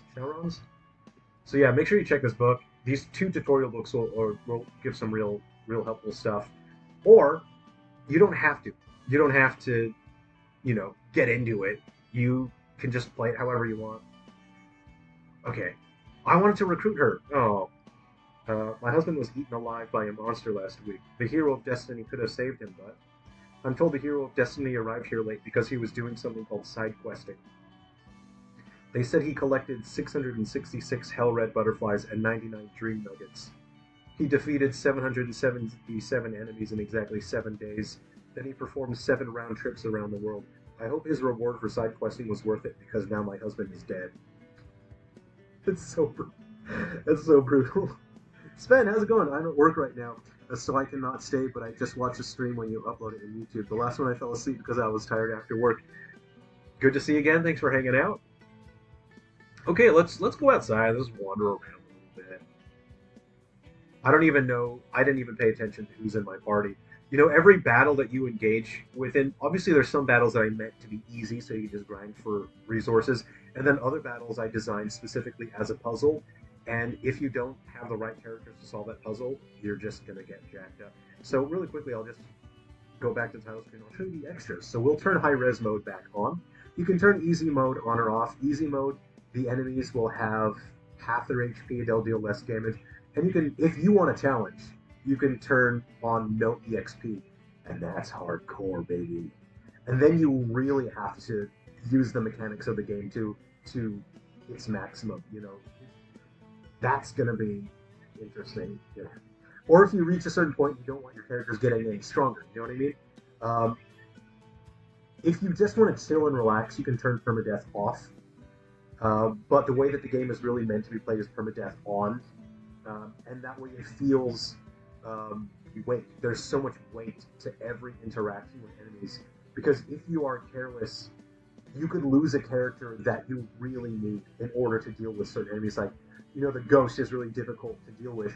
If you have prey, you can insta-kill a ghost, but if you lose your characters that have prey, that means you can no longer insta-kill ghosts. So permadeath is meant to have weight to your interactions and your choices. Or if you just want to chill, you can turn permadeath off. It's up to you. You know, it's however you want to play it. Britop looks like a game on Wii. King's Quest. Oh, I did play King's Quest. Wow, I haven't thought of King's Quest in ages. Yeah, I don't even know what's up with my characters. Oh, you know what? Not everyone has armor. I should go and just grab some really quick. I'll just put a cloth tunic on them or something. So let's see. Astrologist has, look at his power and defense. It's 2 and 2. I'll just give him a cloth tunic because it's pretty close. And I should have grabbed the accountant because the accountant can boost everyone's movement speed. I'll just grab the cloth tunic just because it's close. So you check the stats now. It's 5 and 3 with the cloth tunic. I'll just give, if anyone doesn't have equipment, I'll just give them a tunic. Okay, who else? Who else? This character. Yep. I'm just gonna switch my music up so it's more chill. Or you know what? Let's listen to the game audio for a little bit. How about that? So we'll turn off the audio and let me know if the music is ever too loud at any point, or if it's too quiet. It's hard for me to tell. Lee Servants, you made a really good game. Hey, that really means a lot to me. I really appreciate that. Just recruited Soothsayer as my first companion, so ready to play this. Woo! The Soothsayer. So the Soothsayer, let's go ahead and take a look. Oh, can I remember where I put the Soothsayer? Over here. Look, there's 50 characters. I'm gonna remember where some characters. I'm gonna forget where some characters are. The Soothsayer's over here, right? Uh-oh. Where's the? No. Over here. Always good to hang out with the Aussie mug, man. I'm thinking about getting. There's a Stranger Things mug that I saw that's got the Mind Flayer on it for $25. I'm thinking I might grab that. Actually, I have a rule. So this is the Soothsayer over here. I have a rule about mugs, and that is I don't collect or use mugs where it's a character's head and you drink out of the character's head. I just think that's tacky. So I like sculpted mugs if they're clever in some way. A long life, a trove of good fortune, what awaits you just beyond the precipice of adventure. That's what I say to heroes. It's dramatic, don't you think? My father used to be the Soothsayer, but his ship was lost at sea 5 years ago. To tell you the truth, I cannot actually tell the future or anything like that. Oh. I just make things up.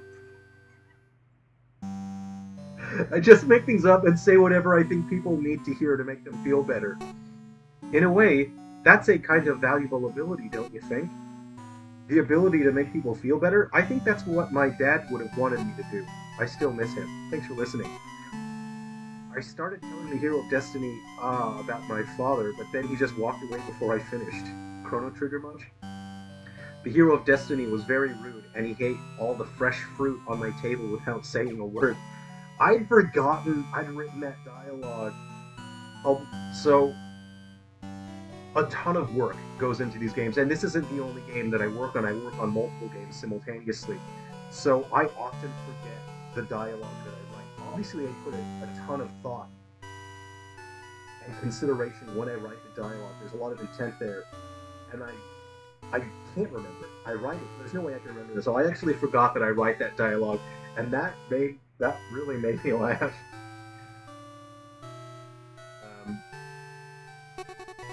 I kind of want to recruit her, but now I don't have space. I've seen so many monsters roaming around since the Hero of Destiny AAAAA was defeated. It will get more dangerous here soon.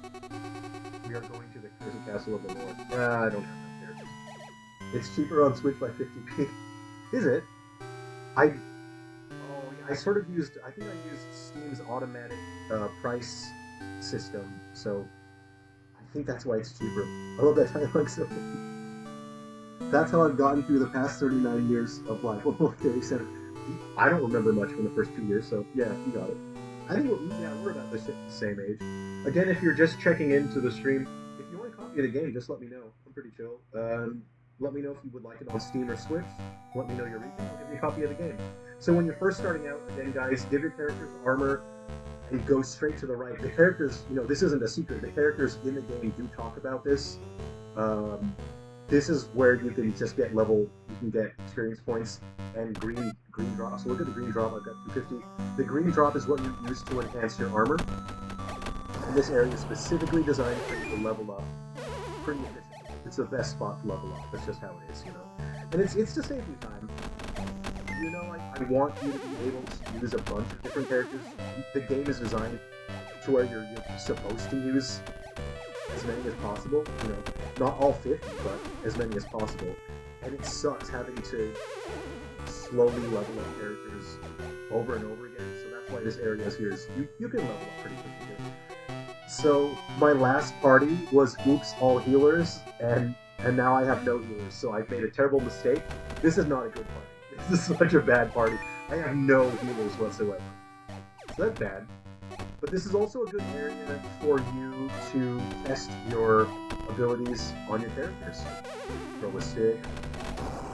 Shouters here. Shout stuns the enemy so they won't act for a little while.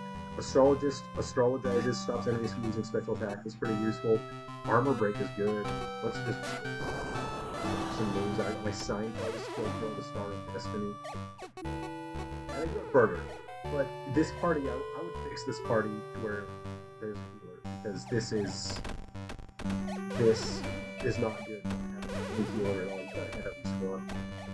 How much is playing on my Switch 2 if it plays better on that? It plays very consistent across platforms.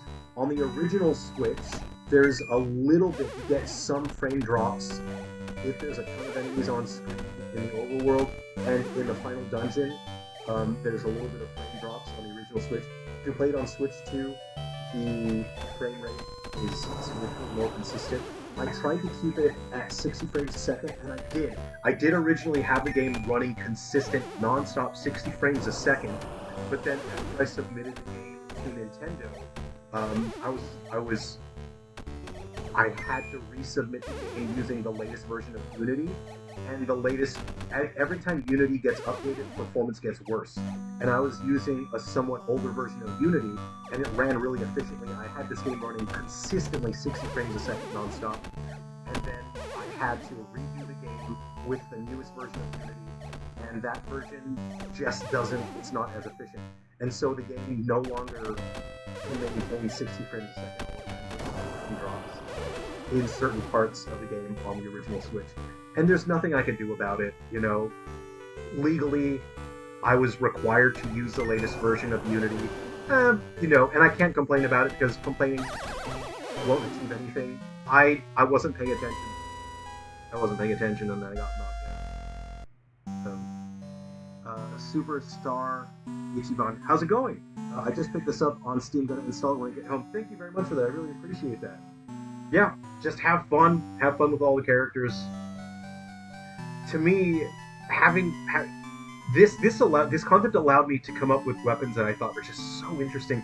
The first time I saw a character swinging a bell was in Final Fantasy III with a Geomancer class, and that always stuck with me. But I always thought, why though?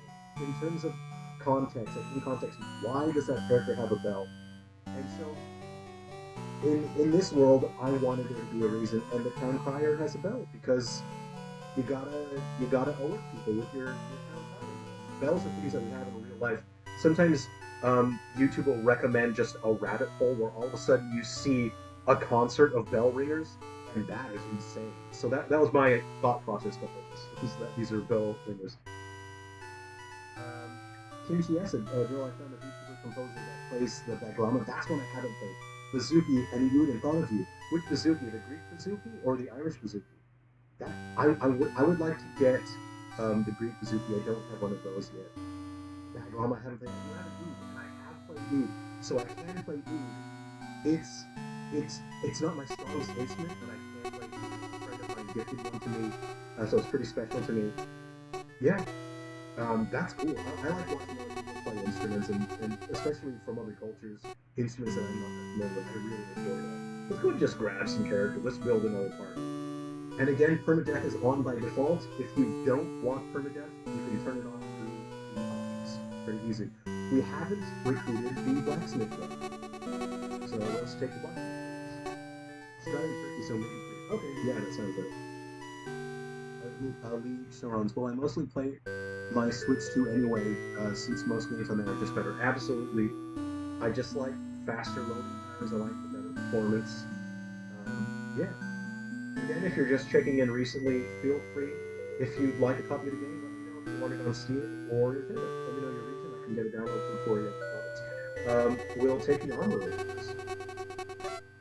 Yeah, you don't have to sit behind that desk, man. You're with us now.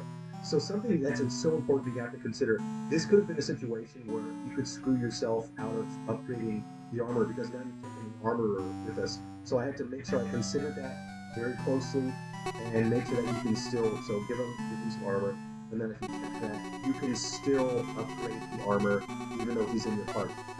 So that was something I had to be careful. The same with the blacksmith as well. Otherwise, you can be in a situation where the armorer can't actually upgrade his own armor. That could have been a terrible, terrible oversight. He's got this big honking hammer though. Yeah, that's a big, big weapon.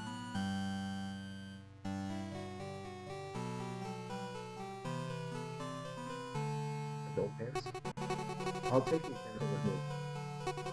I've got a color theme with my team here. I've got a lot of light.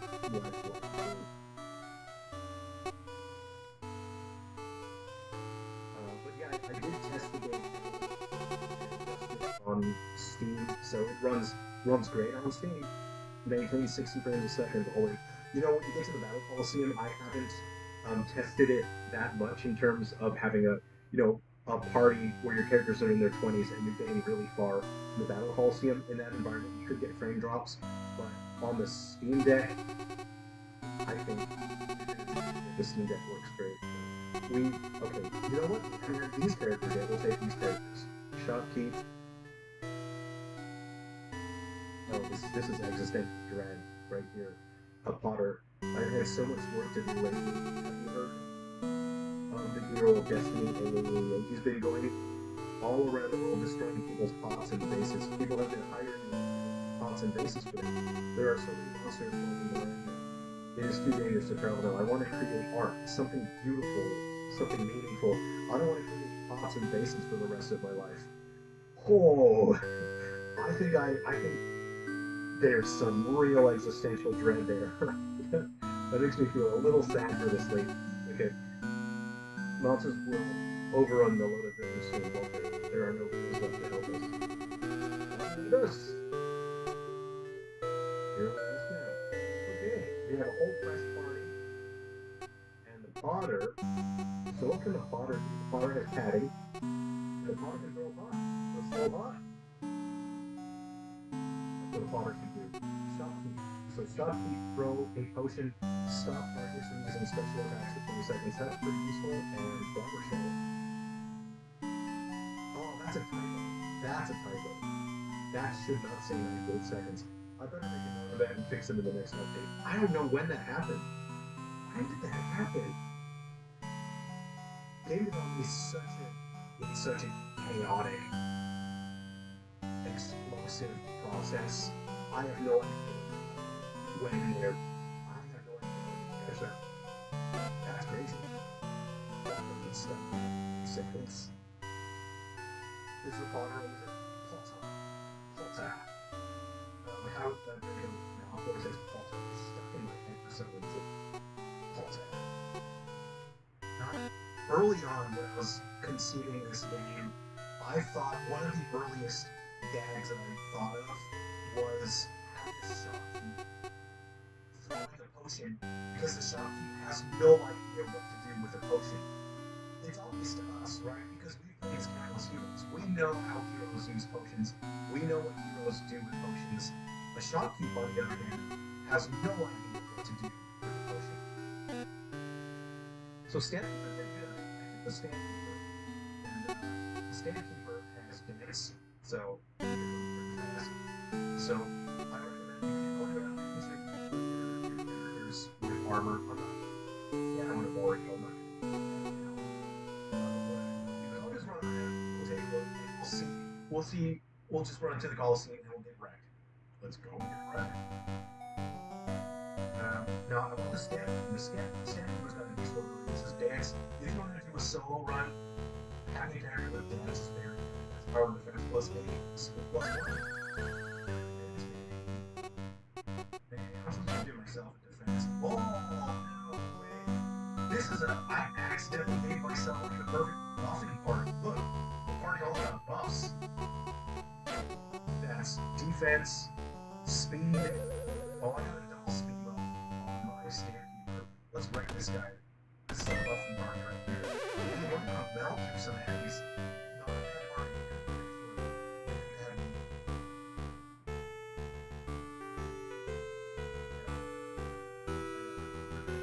now this is useful now. Remember that you're reading both the board is that hoops have a special effect to rip attack. Oh my god, that's so fast.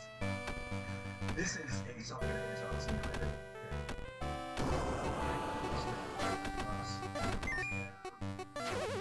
Buffs. This is if I had to do this actually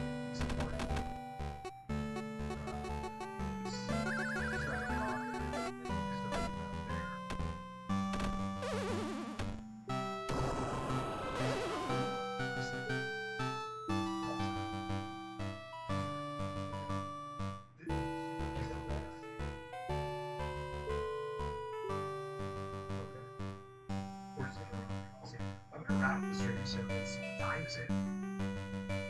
Yes, but hanging out with you guys, please. Well, yeah. So, yeah, thanks for hanging out, guys. It's been a lot of fun. We'll just run to the Coliseum. We'll show you a little bit of the Coliseum. Look at that buffalo. I got an enemy on the tail. Got a bogey on your tail, Fox. Uh-oh. That enemy will do a grab. If I hit him with the ribbon, he won't be able to grab it. So I gotta shoot that ribbon. Gotta watch my health, my HPs. Check out my wisdom hoop. Grab this. Okay. Oop, here we go. The Coliseum is this way. I don't have any healers, so hopefully I don't get killed. This is some crazy movement speed. Go. And this is a fun Shrine of Great Power here. It's an interesting challenge, this one. If you check the sign. Press B button to jump. What is a B button? Where do I find that? I've never heard of a B button before. How do you jump? I've never done a jump before. Do all heroes have a B button? I've never seen one before. Yeah, and this is a puzzle. If you experiment with enough characters, you'll figure out how to get through it. So I don't want to ruin the puzzles for people. That's part of the fun, isn't it? Now I think there's an item back here. I think if you go up from here, there should be a sphere of hardiness. Let's go. Yes. Grab that. So yeah, you're rewarded for going off the trail. The sphere of hardiness will increase your max HP. Uh-oh, that's a bad enemy. That's a bad enemy. Okay, get over here. That's gonna kill me. That will kill me. Hold on, he's grabbed my guy already. This is bad.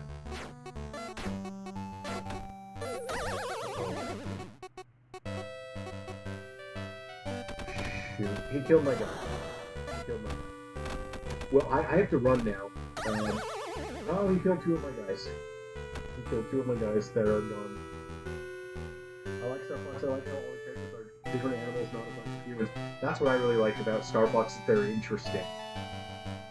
I like the voice acting from N64, of course. I have those lines stuck in my head eternally. Okay, so I've lost a character, but you can recruit the receptionist. So if you have an empty slot in your party, you can grab the receptionist.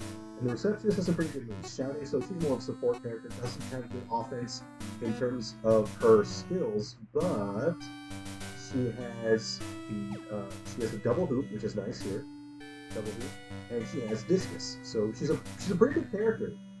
Not great in terms of overall offense, but she does have a good feeling. She already has a green sleeves. If you give a character green sleeves, it increases their healing ability. So let's go ahead and heal. I'll just show you what one of the battle coliseums looks like, and then we'll clock up this 2 a.m. here. Let's go to the snow. Okay. My tongue is starting to itchy from the humor. I wanted to give people a game that was really satisfying to play and just make people laugh. You're meant to be a higher level when you play, so I'm not gonna go that far in this uncertain level. So if I can do that, I'm gonna call that a pretty decent success.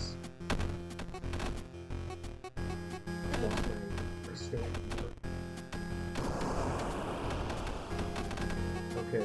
There's a shout. That's going to stun all of the enemies for a second. Gives me a little time to consider my options, and I'm trapped. I'm trapped here. We're going to power shower. Heals. We need a defense boost. Check out my wisdom boost. Luckily, my receptionist already has some levels over.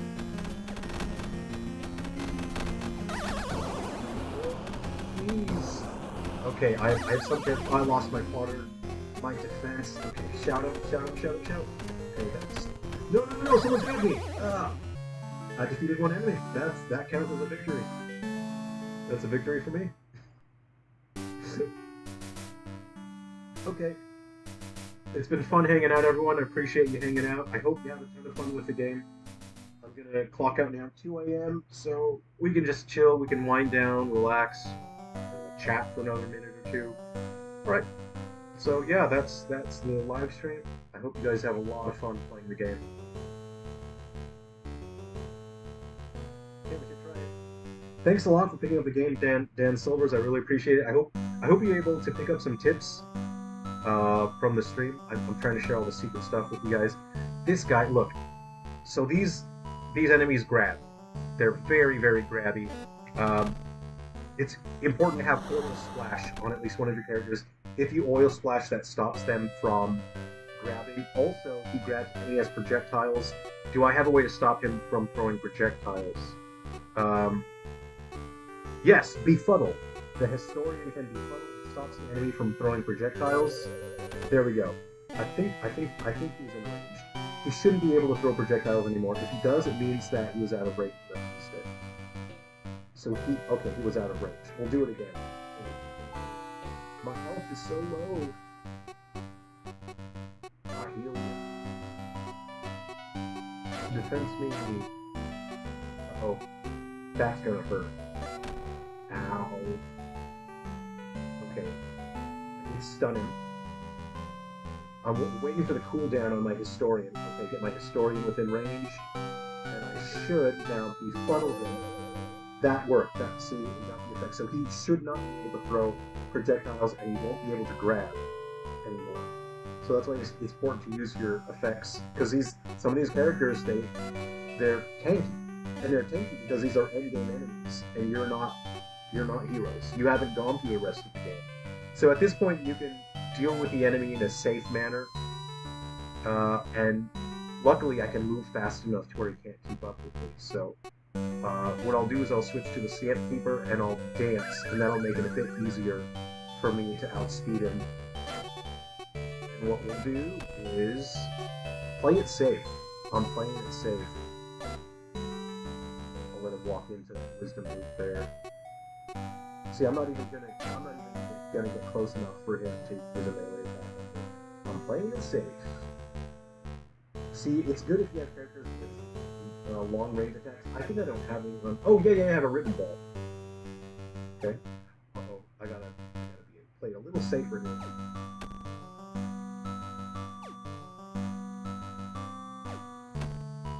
It only does 1 damage. That sucks. Uh-oh. Heal me! Yeah. This is a miserable way. I need characters that have long range attacks. I just don't have it.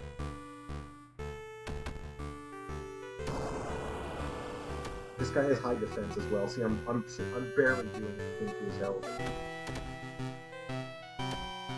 So yeah. Anyway, that's the game. I hope you guys have a lot of fun.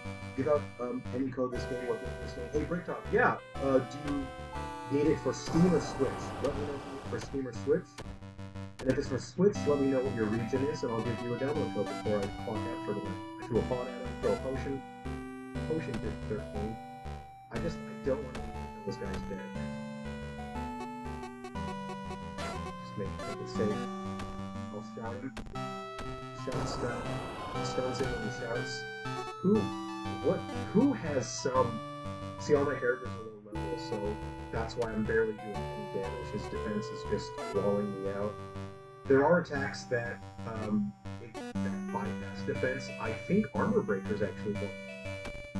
You know what? I'm gonna get in there and just use it with my armor.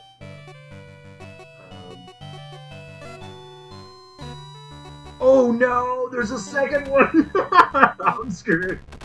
I'm screwed. I'm gonna armor break this guy though. I'm screwed. Have a great launch, buddy. I think. Appreciate that, Porkmancer. Yeah. Thanks for hanging out, everyone. It's been a lot of fun. I hope tips here have been useful to help you out with your playing of the game. Yeah, Bricktop.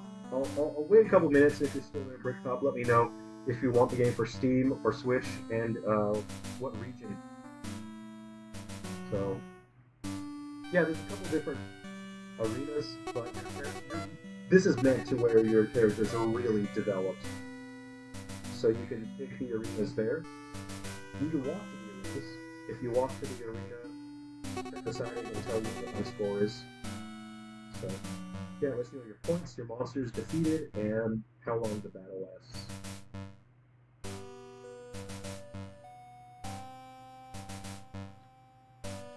Okay.